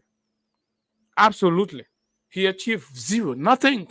Accountability, no money in the country. They're issuing blank check to people. They're issuing checks to people. And so, here's the corruption that's been going on that you don't know, right? This irresponsible government make you to perform services for them. And then they come back, they give you check to go collect your money. You go to central bank say no money. The recent case is the very legislature. You know, Mr. Bakai called them back for extra sitting to deal with the budget. And of course, they welcome code something, they send and all that, right? For the extra sitting, they were given 7,000 and some change check, right? Each of them, 7,000 and some change to go for the extra sitting. That one is by law, right? So, but they get the people the check. They both go to the bank. This is a 419 government. They both go to the bank, they check balance, right? Lawmakers, the government, I say responsible. This a responsible government led by a sick head Joseph Boakai issue checks to our lawmakers for the extra sitting to go there a bounce. But they're not opening their mouth to talk about it because most of them are puppets. Most of them are bootlicking to the executive. Most of them went there to influence the president to appoint their cronies, incompetent, unqualified friends in government. Emmanuel Farr, all these people. Is Emmanuel Farr supposed to be deputy for fire service? Does it make sense in any serious manner country? You take an Emmanuel Farr, right, who cannot adequately defend his high school credential and care him to be deputy for. You think I get time for friendship? That's nonsense, right? The same damn thing you criticize and then you come back to power. You allow Dillon to use you and take an incompetent, unqualified man who has zero understanding of fire. And fire prevention and all that, has gone no training, does not even understand the rudimentary of fire drills. And you take me and carrying there, you say, there is somebody giving instruction, you expect anything sound to come from there. This is nonsense. And this is happening in the country in the 100 days, and Boakai sits there, and this young man was prevented from even going to public scrutiny. And you hear Dillon open his mouth while other people trying to be he's being critical on them, and all of his own people he put in government, and then he go behind the scene and negotiate their passage. Bad governance all over the place. And you all sit there, you don't want to talk anything. You say, oh, because I rescued something, because of my friend. So hell with the friendship. Take your friendship. Your friendship does not put bread on my table. It does not do anything for me. The friendship is just like that. At the end of the day, listen, at the end of the day, we're not friends because we benefit anything from each other. So we're just friends, maybe coincidental friends. So if you're not qualified for this thing and you've been given, you're not qualified for it, I'll always use it as an example. I'm always going to use it as an example. You can't do that. Mediocrity. This is promoting mediocrity in the country. You take people who do not have the bare minimum ability to defend their high school credential, and you take very senior positions, senior roles in the government, and assign them that. And they are studying on the job. And somebody is supposed, then they, at the end of the month, they collect thousands of dollars. You're uselessly paying people for something they're not qualified and competent for, and you open your mouth to tell the Liberian people that you've delivered anything in 100 days. What have you delivered? Nothing. Absolutely. People dying all over the place. People losing their homes. Over 40 to 50,000 Liberians are being taken from job, and you're giving them no alternative means of survival. And you open your mouth to say in 100 days you've done anything. You've not done anything, Mr. Boakai. You've done absolutely nothing. You are a failure in 100 days. And if you cannot overturn the mess of the 100 days, Mr. Boakai, if you cannot overturn the mess of the 100 days and become a very responsible and accountable government to the people, trust me, the masses will be rally. The masses will be rally for your constitutional removal. Oh yeah, we will not say. You think all are going to say now we'll bury our vision because to accommodate your incompetence? No, we are not. All of us will not sit down and bury our vision and our goals in life to accommodate the incompetence of Boakai. No, if Boakai proves incompetent, we'll rally the masses constitutionally. We'll remove this nightmare. Boakai has increasingly proven to be a national embarrassment, a nightmare, who has zero clue. It's only distributing hate in the country, dividing the country, witch hunting people, You're disrespecting laws. You're abusing the Constitution. You go to the court take a decision, and then you go back, you bypass the court instruction. You are disrespecting the court. The president is disrespecting the court. And this president has the audacity to talk to us about 100 days deliverable. Where is the 100 days deliverables? Where is it? You promised that you were going to clean our drainages and our waterways in 100 days. Go down and see our drainages. See our sewer lines. They're all clogged. Poo-poo, water flowing all on the streets of Monrovia. The place is stink dirty, unhealthy. In 100 days. You lied to the Liberian people, and you're ashamed to admit to your lies. And you think you can read beautiful literatures, and you have stupid people you give small money to pass around and lie. And that's why the Liberian people are not listening to nobody. They're listening to us here because we do not care. We've told you we do not want anything from this government. Because you know what? This government is going to go in the records as the most irresponsible government in the history of this country, and we do not want to be associated with that.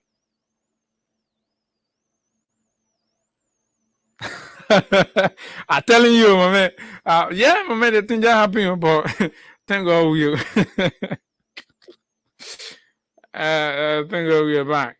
Now, yes, another, and I see a lot of people passing around. Mr. Buckeye, come and bring welcome code. Mr. Buckeye, come and do this and that. You see, this old man who has, this old man who has an expired degree,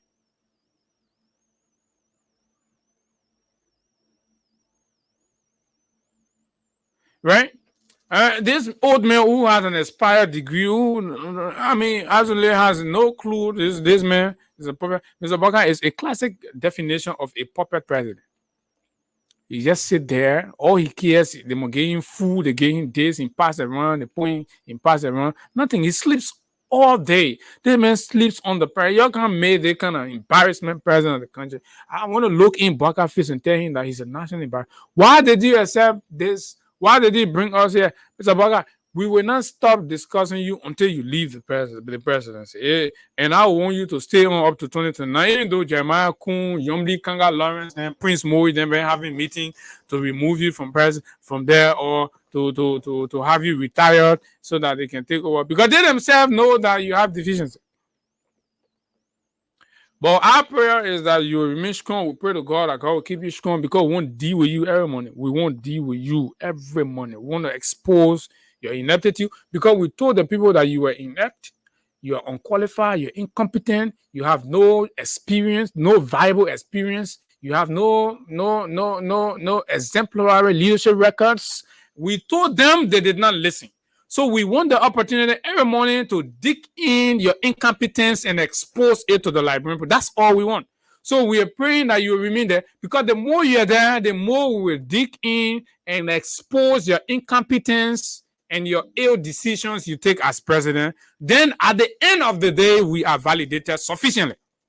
So you think we want you to move? No, we want you to move. You will stay there. They think what you say you want. You will stay there. You'll be sleeping. We'll be talking about it. We'll take your sleeping picture. When you take bad decision, we'll come. We'll explain it to the people on how the decision is supposed to be and how irresponsible the decision you've made is. That's what we will do, and we will hold no apologies to anybody for it. You can feel anyhow you want to feel. That's your business. If you like it, don't talk to us. How does your talking to us even means anything? Some of you not even sign in your head and you say you don't want to talk to us because we're criticizing podcast. Who cares? Like, who really cares about whether you talk to them or not? You think we really care about whether you talk to us or you don't talk to us, or you do business with us, you don't do business? The Liberian people will do business with us. And you can't, and the good thing about it, we are so powerful, you can't do anything to us. We powerful than the government. The government people are scared of us, because we have the people are with us. We are the touch bearer of the masses. Folks, on the war crime court issue, now we'll go to the phone lines and entertain your feedbacks. Mr. Buckeye has once more shown that he does not have the ability to lead this country in critical moments. The debate about the establishment of the War and Economic Crimes Code are a very critical conversation that any responsible leadership who tackle it heads on. Mr. Bwaka continued to, do lip service for the establishment of a War and Economic Crimes Code in the country with all of the optics created around it and all that. We cannot congratulate Bwaka signing an executive order that have a lifespan of not more than 1 year, and it expires, right? So, understanding the rigors, understanding the complication and the requirements for the establishment of such a code, and everything it would take and everything you have to go through, a 1-year-old executive order is insufficient and infinitesimal of a willpower to demonstrate adequately one's commitment to justice and accountability in these regards. Mr. Bwaka is playing politics, and a lot of you are not understanding it. Mr. Bwaka is being political. Mr. Bwaka still feels loyal or a sense of loyalty to Senator Prince Johnson, and he feels he can kind of play his way around and all these and try to do hangy-pangy. We like to congratulate the leadership of the Honorable House of Representatives in Speaker Funanti Kofa. This is the man credited with the courage and the tenacity to ensure that justice is served in matters of the crimes committed during the war period. This is the man who rallied the legislature and started the movement for justice and accountability. This is the man. This man did not do, a political thing. You saw the you saw the House of Representatives. This man leadership drove his colleagues to taking selfless, bold initiatives, demonstrated initiatives for the establishment of the War and Economic Crimes Code. Mr. Bwaka does not have a very strong base in the House of Representatives. So when it went to the Senate, what did they do? They play hangy-pangy because those were Mr. Bwaka friends. They started rationalizing it, doing all kinds of things. Yombly, they want delay tactic. All they want DeLong and all of them. They started to do that. Some other thing had to happen, and then finally they too signed their own resolution, and then there was a joint resolution, blah, blah, blah. And it went. At that point, we are anticipating a form of an indictment, making it legally and constitutionally binding on the Republic of Liberia for the establishment and the creation of the War and Economic Crime Code to try perpetrators and bring justice to victims. What did Mr. Bwaka do in an attempt to buy time for Prince Johnson? Because of political interest, Mr. Bwaka went to issue. You've been passing around issuing irresponsible, reckless, useless executive orders around here that nobody takes seriously. And then there's a serious matter that many Liberians take at heart. You're going to do executive order with that one. Do a matter of law. Right? The entire legislature has agreed. The legislature is a representation of the geopolitical reflection of our country. They represent all and they say yes. So by virtue of that, we say the Liberian people in the mass democratically have accepted the establishment of a war crimes code in the country. So we move, put it down. Then we say the president means business. Because mind you now, this is the 5th month of the year. right? So we have barely 7 more months to go. Mr. Baka is supposed to do all he can to rally everything he can to establish a war crimes code in keeping with the executive order, right? But it will expire. Then you come, it can be renewed. Then you come out and renew. But why go through all of that? There will be different intercepting variables and activities that could impede or render the whole war crime code debate behind. That's why I believe if Mr. Baka was genuine and sincere and not being political, Mr. Baka who had done it as a matter of enlightenment. Now, anything you won't do that, no matter what happened, the law there, you have to follow the law. But the executive order, as soon as expire, when something come in between, our attention will be on that one, then the war crime code debate. So you see, you can play trick and play smart with everybody. Mr. Baka is not serious about the war crimes code. So all of you victims that are passing around, clapping, thinking, oh, relief not come, they're not true. Baka is buying time for Prince Johnson. Joseph Baka is a user. He used the people and think that he can use the same idea he used to steal from the people when he bought that sick goat from in the interior. He take salt water and put it in the goat and sold it for more than the money it should have been sold for. He think he can use that kind of idea, that kind of trick to come and use that one in government. Oh, you don't know? Baka says, man, once upon a time, he had someone a goat and came to town. The goat was sick, malnourished. You're not even feeding the goat. You won't sell the goat. Just back out, the man was president now. Thank God the whole world listening. So what our president did is what most of the common criminals are doing out there. That is deception. So Baka too, what he did, he went, he bought salt, put the salt in the water. He fed the goat sufficiently. The goat's stomach grew. It got big. He saw it. You would say that fat goat, hefty, it gets so flesh. So water in the goat. Baka went and sold the goat and got times 3 of the money the goat should have made. He stole from the people then. I don't know if those people are around. You got to go to him for your banana money. That man says, so the man using that kind of same idea now as president on the war crime code thing.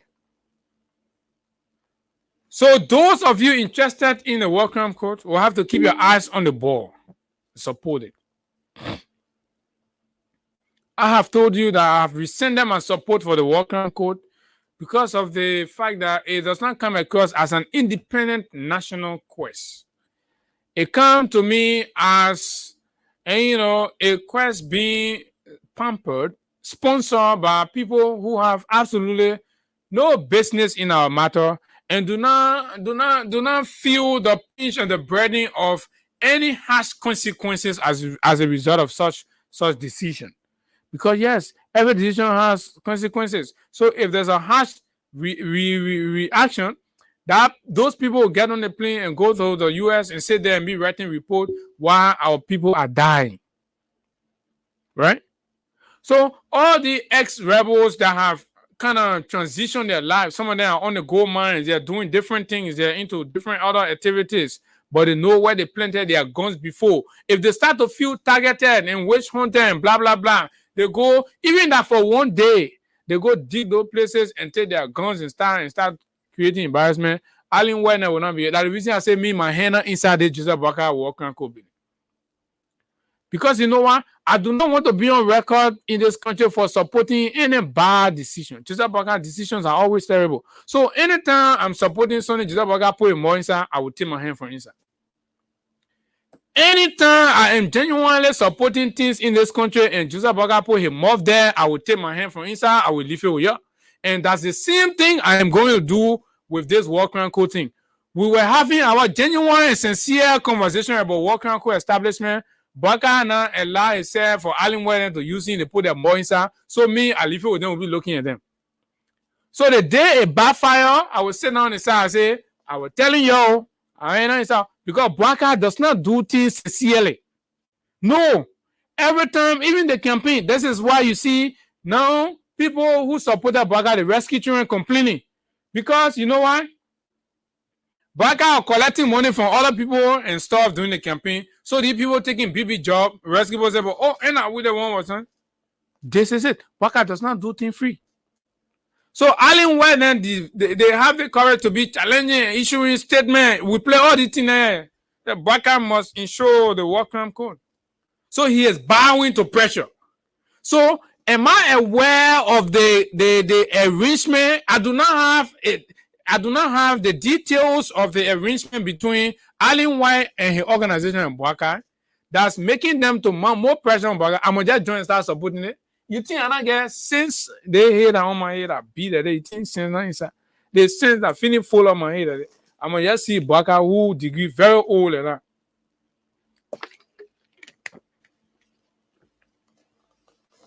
Right? Then I jump inside and say, oh, I'm supporting. So I'm not supporting. So I'm going to be a very objective critic of the process. I will follow the process, painstakingly and make sure that the right things are done and perform the people's interest. Now, Allen White, because Baka is playing to the whims and caprices of Allen White and his co-hosts. But for us, we are going to be interested in the stability, the calm, and serenity of our country. So any action in the establishment of the war crime code process that impedes that, we will speak out. We challenge them. Now, Baka is caught between the scissors. Baka understands that there's tension boiling on the Prince Johnson side of things. People are even being rallied by Mr. Johnson and he likes. They are threatening unspecified protest action all across. Baka is aware. He's hearing it. Oh, yeah, that thing. I mean, yeah. Yesterday, there was something in Duporo. All along, been having metal steels on the Mango rally, the Borough Nima. They came in buses around the Prince Johnson area there. They say they protesting. For what? That time to protest. You're not smart and you're not reading from things happening around you. Baka is aware. So he's playing smart. So he tells Senator Johnson, oh, I will do executive order. Johnson will be busy with other things expire. The poor, not even focusing on that. They will be moving small. Just don't relax and stuff. But you can communicate the executive order now to your people. But I'm telling you, the U.S. partner, Mr. Baka is trying to play smart with you. So whatever money you're getting, you got to put more pressure to deliver on what you're paying for. To deliver on it. And we are here. I have said once that if anything goes wrong in this country because of Baka's decision, we will hold him responsible. If anything goes wrong in this country, we will not wait for anything. Say, oh, can do work and go. We know anything happen in this country, the country will just move to arrest Baka and hold him accountable. Period. Whether that looting, whether that this, because the burden of keeping this country peaceful and calm rests on him. You see, Ellen, you think Ellen could not buy into the work and code thing when they enjoy presidential immunity? She could do, but she didn't because she looked at the bigger picture. She looked at the country, and then she put forth and encouraged the country to adapt the South African model, right? The Palaver approach, restorative justice framework. That's what was being used. And that's how you see the social capital improvement we have witnessed has happened over the period. Communities after the war that could not speak to one another are now speaking to each other. Communities that could not intermarry are now intermarrying, right? Families that could not move along are now moving along. There has been massive social capital improvement in our country since the cessation of hostility. But we are seeing this old man trying to reawaken the wounds of bitterness among the people. And he said he's in pursuit of justice. Who told you justice is only served through retribution? Who told you justice is only served through retribution? There are other models of attaining genuine reconciliation and unity without being retributive. Look at the Rwandan model. The Rwandan model, after a very devastating genocide that saw the loss of life of millions of its citizens, defined ethnic cleansing. among themselves. Very genocidal. Where is Rwanda today? Who told you for the country to heal, you must be retributive to those who were made to participate in the war? Who for some other reasons got involved. Some of them because they wanted to what? They wanted to redeem themselves and their people. They were standing up in defense of their people. They got involved. Oh yes, because it was a war, they did things. Do I welcome these things? No, I condemn them. I have problem with them. But if our country has been making progress and this mother has been effectively working around the issues, right? We can adopt constructive civil actions in ways to mitigate the small impasses that are still around the place, right? That are reminiscent of the war, and try to address this one instead of carrying us back. Reawakening old wounds. That's how you see the truest manifestation of Bwaka's true vendetta. This is the man. This is an unforgiving old man. He does not regret taking the country any further. So maybe those of you who have privately, communally gone and reconciled among yourselves, started moving together, intermarry. So as soon what code comes, the narrators start coming, people start explaining, bad blood start coming, ill feelings start to reawaken, and people start getting intention. We will hold Joseph Boakai responsible. Allen Ware and his friends will get on plane, they will leave this country. All the money that they will get, they will fly with it, they will go sit down. You will be here to face the consequences. Why can't we invest this money into the restorative framework to restore the hope and lost life, right? The lives that were lost because of the killings of very influential and impactful family members. If the state can take constructive actions in restoring, repairing those damages to these families, these communities, these towns and villages, the Bakedu, for example, if the country can go and do something monumental for the people of Bakedu, right? For that mass murder of its fathers, sons, daughters, mothers, leaders, imams, and all of that. If the country can go and in a very monumental way identify and do something to repair all the laws and all that, right? Symbolically, do something for the people. Do something that, that restores their hopes, restores their faith. Do something constructive. Rebuild the people's life. But when you go right now, those of their sons who stood up then in defense of such a carnage on the town, Bakedu, for example, those of their sons and their daughters, right? You go and start picking those one up again, subjecting them to impartial judicial processes, right? Because you want to make a mark for your quote-unquote so-called retributive justice action, right? You collect these people, blah, blah, blah, you do that, you put them in jail. The people lost their parents. Their son and aunt have been taking care of them for the period. You go, you grab them, you say, oh, you were part of UNIMO, for example. You grab them, you put them in jail for lifetime. You leave the people in destitution. It's Allen White and his co-hosts and other people that some of them already come in the country, which I will talk about, right? They will collect the millions and go sit down with their family and be smiling while our parents are left. And your only interest is because you want to grab Prince Johnson. And that is why I'm not supporting the whole war crime code thing, because it's not making sense. Boakai did not allow this to be discussed, right? Create a public hearing. Let everybody go and put forth their own ideas. Let's say something. This is something that the entire country will feel. Not one Boakai to sit down and make decision on what can you go sit down and say you sign executive order. Is that how to do things? Is that how to run country?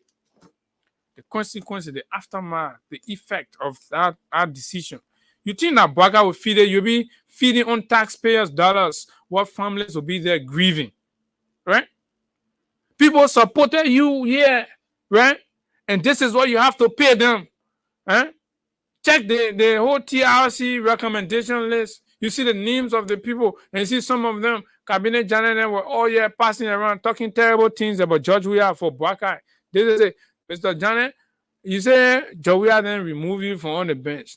Boakai say, you bring a working code, they will hold you, they carry, they put you in jail for affiliating with Law Rebel. So who bad to you now more than anybody? Weah did not stop your movement. You pass around, you talk terrible things about Weah, you campaign against Weah. The man you bring out, the man say in sign executive order, they must bring work and go, they must grab people like you and put you in jail. Say you deserve not to be living among human beings. You deserve to be living among criminals. They must hold you and put you in jail. So who's been very disrespectful to you, cabinet, in this case? Who's been very disrespectful to you? For example, oh yeah, I'm using you as a case study. Who's been? Senator Johnson, you do, you pass around, you open your mouth, passing around, talking nonsense. You damn greedy for money, you passing, oh, they not do the other one. When you want money for yourself, you pass around. They don't do the other one for Nima. You were so very greedy until your greediness tell you now, you go, you bring the other man. The man say, you do not even deserve to be where you are. You deserve to be in jail. And you see, this is where we are. This is your own decision paying you back. Right? And butt naked, you can pass around and talk all the nonsense and finish, right? There are people here who have all of you passing around. People who have real records of you. We will dig these things over, and we want to work with the people. We will get stories. We will bring everything up. All of you will be in trap. You see, God has a way to clean the country. Even though I do not, the thing is, I'm not against the working group, right? But I won't be seen as supporting Boakai, because Boakai own a decision. The way you can make it, it can really, make sense, man. So I won't be part of it. That's the reason why you see, I just take my side. I just won't be in the corner. Why you go about? I'm against it. And you understand it? I'm not against the working code, but at the same time, I won't be on the same side of Boakai. Oh yes. I have fundamental disagreement on how Boakai can make decisions. Until Boakai can reorganize himself very well, then we'll start to see whether, because look at the way they may go sit down and buy into pressure. We could take our genuine and we'll sit down around the table. We'll have come over there. Oh yeah, okay, let's do the one. Then we'll go for it. That one, all I will say, yeah, we'll say the one, yeah. But I don't want Boakai on that he won't, because I know it'll backfire. But this is where we are. And you think you'll take this decision and then these people will fold their hands and there will be no consequences and there will be no action, there will be nothing? No, there are possibilities, and you do not have to blind yourself. You have to accept that there could be consequences, there could be anything that will happen. So, but Boakai is not genuine, and he thinks he wants to scheme. So if some of you sees this as a means to justice and relief for yourselves, the president is very, very unserious about the matter, and that's why he opted to do, and that's why he opted to do what you might call it, an executive order that expires very, very soon. So this old man has not done anything serious. Since he became president, everything Mr. Boakai has done very unserious. He lied that they were going to clean the streets. Our streets are dirty. When you go right down, you see poop. This is the country in contemporary days where you see poop on the street. Go on the street, go Johnson and Gurley Street intersection. You see feces there. You go down Nippo Street, yeah, and we call down Waterside. Poo all over the place, and you lie that in 100 days you're going to clean the place. Let's go to the phone lines and hear from you on some of these issues, plus other things making the news in the country. This is the Freedom Morning Rise on Freedom 87.9. My name is Abu 0776 104 104 086 500 104. For those of you in the diaspora, you can call us on plus 231 86 500 104. The very first caller. Hello, good morning. Mr. Sherry, congratulations. Thank you. Let me say many thanks for your hard critiques, and I hear you firing this morning. thank you very much. Thank for the level of critiquing our government. And let me say this: you holding the president responsible for signing on to the war crime code, but you are there also when the representative, the direct representative of the people, sign on to that document, pass it on to the Liberian Senate, and the Liberian Senate concords with the lower house and send before the president. You witness the signing ceremony. The Senate Pro Tem was present. The Speaker of the House was present, when they sign on to that document of the war crime code. Now you want to blame President Bwaka for signing on to the war crime code. I think that is being unfair to the president. No, it's not unfair. Bwaka is responsible. Hello, good morning.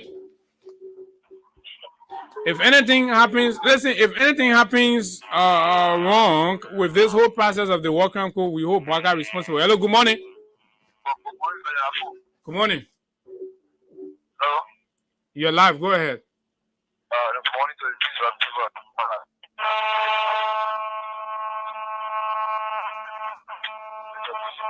Oh, you're coming in very low. Let's move to the next caller. Good morning. Good morning, Abu. Your name is welcome, Abu. Thank you. Yeah, this is David King. I join you from my residence this morning. Abu, the people, they don't see the trickle-down effect this entire thing will do to our country. But all they want to do to turn one man over to Americans because American feels that he came full of activity during our war. If America was really interested in setting up war crime code in our country or economic code, everybody who are working government here and stole money from this country and carry to America, bought people property there, and they live there, infuse that money in the American economy, America will go and arrest those people and bring them back here and send the money back to our country. Just to also fight war and kill people. And they are living in America with our money. America are also going to and put them behind back. For killing people in Liberia. But it's so intentional of this war crime code because Joseph Bwaka government, they lied to the people that Joe Bwaka had all of the contact. Joe Bwaka now have come, no contact, like people are suffering more than ever before. The people call $345 million to Joe Bwaka, and Joe Bwaka being a man who do not have any contact anywhere. You want to go for the money, and they not giving that money. By the time they get free justice or they'll be looking at one helicopter, still over to the people, and like will never develop. All right, David King, thanks a lot. So let's move to the diaspora and speak with this caller. Good morning. Okay, good morning. Yes, I'm getting you now. Go ahead. Good morning. Good morning. You're live. Go ahead. Good morning. Okay, so just hold on. Okay, let's go. Yeah, good morning. You're live. Good morning. Good morning. Go ahead. Okay, Abu, congratulations, man. Congratulations on your wedding, my dear brother. Congratulations to you and your wife. Thanks a lot. Look, Abu, thank you for the talking point this morning. I just want to talk about the popular word, ministers. Getting what you're doing, President. We are 6 years sitting out on different platforms, criticizing the guys at the popular word. They road not take days and that. No, but you are here in the States. Like you rightly said, those guys know that it's the possibility for Bwaka running for a second term is not there. So getting them will just sweep and come back and sit down. That's what the guys will do. Get it criticized. Get it will sit down on class reloaded, closing argument, and criticize everything when it comes to public works. Even some of the contracts. Those guys gave at the public work. It was not done legally. It didn't go through the bidding process. All the contracts that getting gave only the $22 million. They went through the bidding process. Nothing. No PPCC, so. No open, nothing. Absolutely. The same thing that getting criticized yesterday, he even doing more than that. All the guys are just criminal. That's all. They just criticize it again and do even worse. You said, President, we are traveling with 40 people. How many presidents Bwaka travel in this place? Tell me, Abu. So, look, all the thing about the war and economic crime is good for Senator Johnson.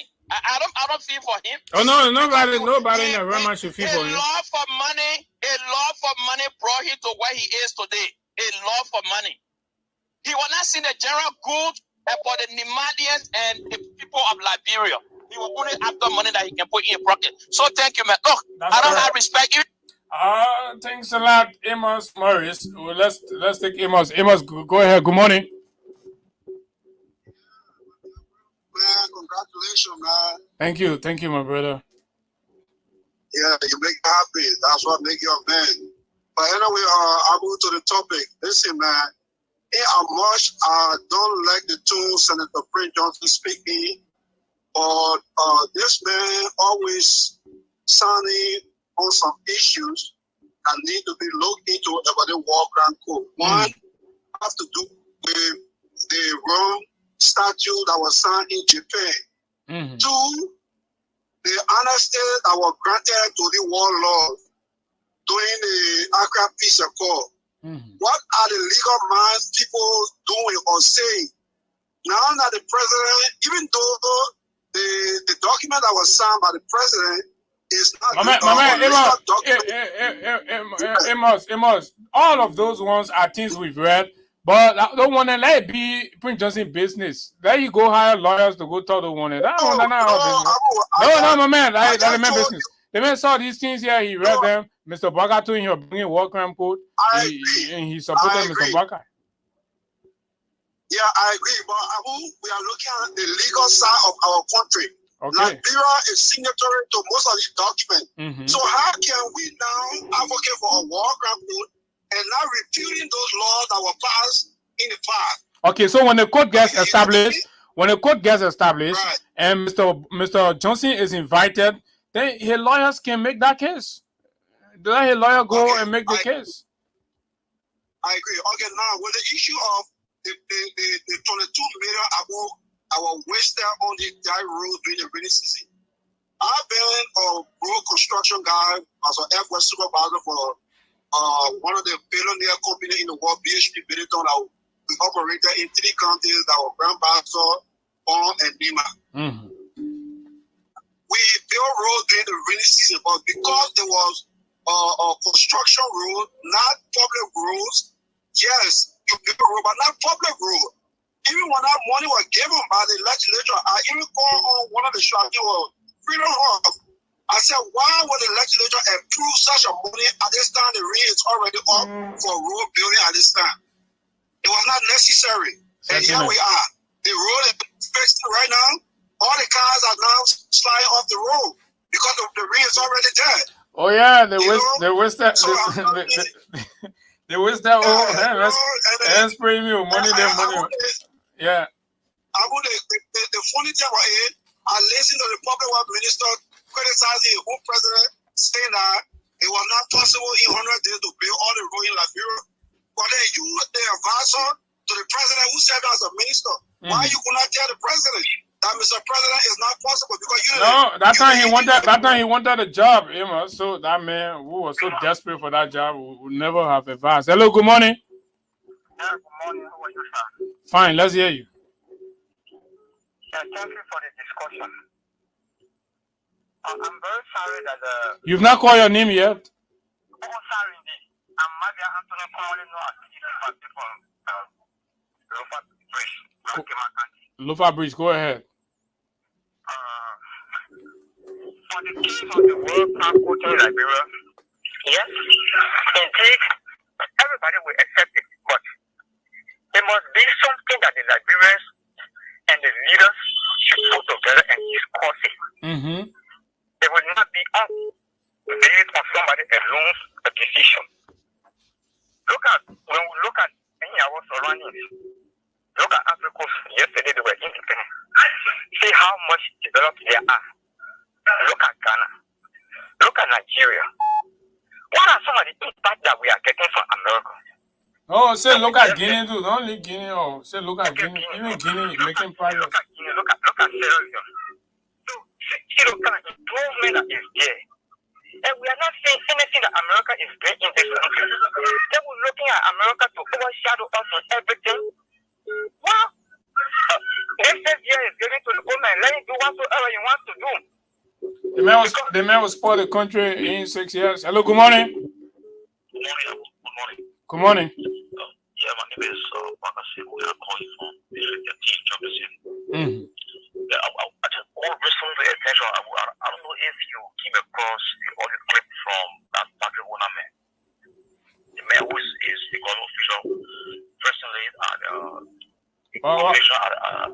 Well, you want to send it to me if you're friends or any other platform, you can send it to me. Definitely, I will let the game know the number personally to call you after the show. Okay, all right. Okay, so let's take 3 more calls and then. Hello, good morning. Yeah, I think about money. Good morning. Yeah, this is Alicia. I'm calling from Center Street. Go ahead. Yeah, from Center Street, you are calling from down or up? How's the dairy situation there? I say we here, but at least they tried the last time. They cut down the grass here, they died. But they can stay here at least every week. Each month they don't come for the day. Oh, so even after the 100 days, the dairy stay there. The dairy stay here. The dairy stay here. We stay here when they die. Security at the floor with all the departments. Yeah, so I'm told they post security there, so people can take picture of the dairy. Yeah, so you're not in harass bidding. You're please have be taking the picture, sending it also. That the only way your nose now will smell good, or else the dairy will be there. The government will be hiding it. But when you take the picture, you send it. Because we'll go there, they can send security board to be us. Yeah, you see, our President Baka, he came to power on the base of the basis of land. And this is why the country, they Liberia land. Everything that is wrong here should be based on land. This is the only way stop taker. Because he said it, he took the name of the country to Liberia land. And what? Because my father told me, he said that at the time this country was Monrovia or Dugo, it was a better country. It was a better place. But now they are using the land, what is it, Liberia, to overcome the lies, the wickedness they are doing now. It is not forbidding. This is what it gets doing all over the place. Oh yeah, and you have a president who dances with the devil. Let's keep praying for our country. Hello, good morning. Second to the last caller. Good morning. Good morning. Good morning, Abu. Good morning. Thank you. Then listener for your broadcast. My name is James D. Kepa, and I join you from my Bedrock community in Kishimoto, County. Following the conversation this morning, I think you on point. You are right to say if anything happened in Liberia here, we will hold Baka responsible. We will be responsible because Baka was in Liberia after the war when he went for the TRC. When people that fought war went for the TRC meeting and they said that Baka will be back on. Coming back to sign the worker code, I think it's the witch hunting or going back to the show that, people have said that they already finished. So now, those guys generals that on the gold mine in the bushes, you imagine Prince Joseph who have not lived to his mother and father's home in Nima County. He wanted to be busy in Ghana. Prince Joseph now is building his home in the interior, where around African Buddha. Prince Joseph currently building all that. And then he say you only come over once in a while, and you will not get time again to come to any government way. So, Prince Joseph going out, which don't you think Prince Joseph will be able again, even though it's old, when you take the idea, don't you think Prince Joseph will be able to at least, put 1 or 2 persons together, inform all those ex-generals, women, you might come in and say, hey, there's something coming out, that's why I see. I mean, who knows? They can bring us anytime. But Baga doesn't care. All Baga wants to do is to fulfill his promise to Allen White. Good morning, finally. Yeah, how you doing? I'm okay. Let's hear you. Yeah, congratulations, brother. Congratulations. Thank you. Yeah, straight to the issue. If you have a former president residing in a country that all of this nonsense that going on. Yeah, I don't want to say much because you guys are already saying it. You guys just keep the call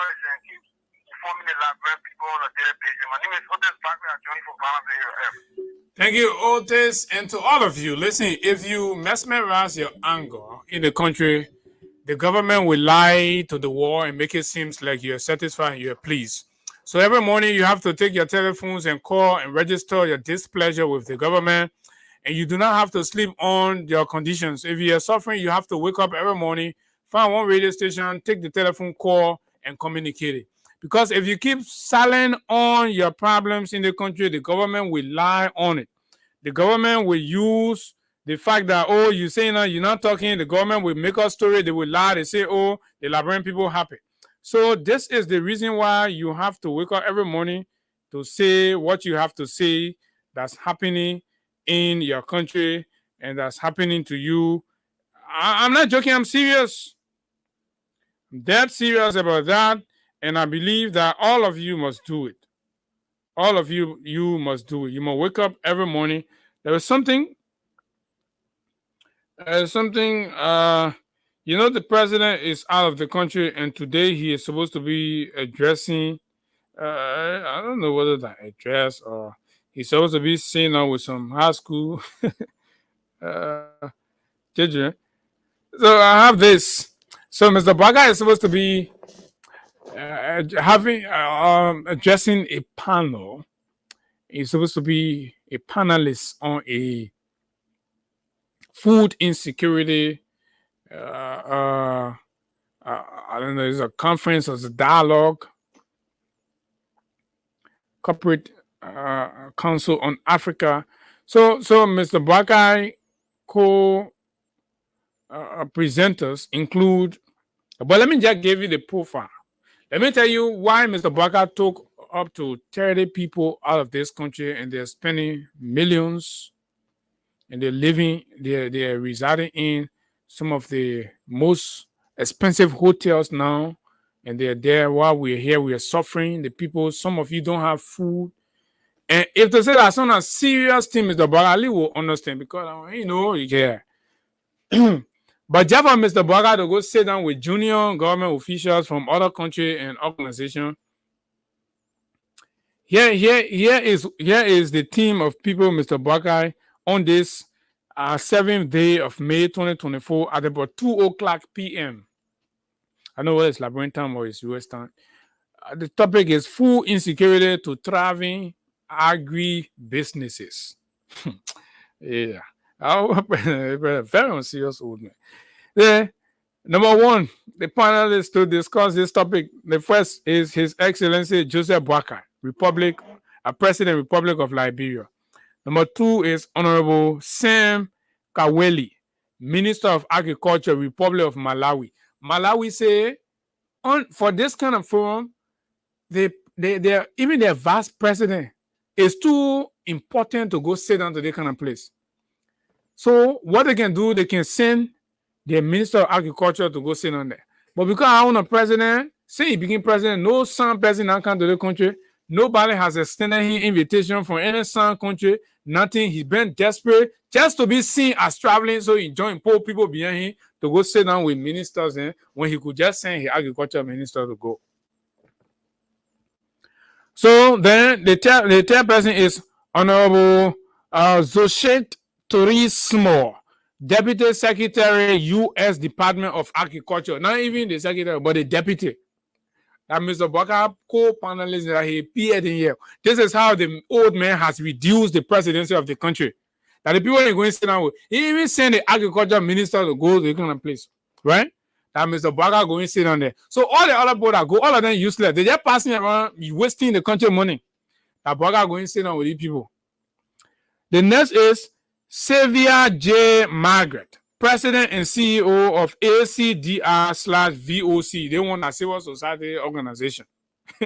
This is how Baka has reduced the presidency. Here is to be passing around and say, Joe, Baka lead the country, ain't going to sit down. No serious people. No serious people. So junior staff, junior government officials, they go sit down and pull our president. Look at the abuse to the country. Right? Farouk Gumel, Group Executive Director, Tropical General Investment. Look at that. Right? You can send the agriculture minister, Bakai, They not can pour powder all on your face. They pin you. They put you here. Mr. Face beat president. Then you get Dr. Mima Ninjakovic, chairman, Africa Global Shaffer. Right? These, look my people. This is what Baga left the country for. To go sit down with these people. The country finished. That the people in there, Baga. So Baga has not gone there to go sit down with the U.S. Secretary of State. And you know, high level panel. In fact, the Secretary of the U.S. Department of Agriculture feels too big and busy to sit down with Baga on the panel. It's the deputy that goes there to sit down with our president. So where you think any idea or anything there is going to go? Nowhere. It's going to go zero. Zero. So you don't expect that whole trip to the U.S. is useless. Useless, the man wastes our country money. He took all kinds of people who are very irrelevant to the subject matter and carried them there. Mr. Baga himself should not have even been there. But because they're trying to look for someone that travel uptake, something, they may become president over 100 days. He has made no travels. No Syria government has asked for this man's presence.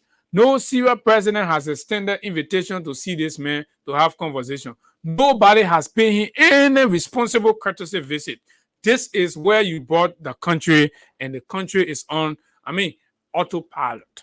The president does not have the face and the repetition and the affluence to command anything internationally, and he has just been here. So the small agriculture organization meeting come in America, he join, he get on plane, he go there. This is where you put our folks. Anyway, this has been a Monday morning presentation of the nation's premier breakfast show, Freedom Money Rise on Freedom 87.9. And this is how we make our return. Tomorrow we're going to be here. And the day after we will. And the once after we will definitely be here to have the most easy conversation. Yesterday, but the most pressing issues critical to the forward march of our country. We will be the sacrificial lamb. We use our voices to expose the ills, the ineptitude, shortcomings, pitfalls, particularly of the president. The biggest mistake was to make Baga president. And the effect of those mistakes are the ones we will not miss our words on. My name is Abu Sharif. Until we meet tomorrow, do have yourself a wonderful time in the nation's capital. Bye-bye.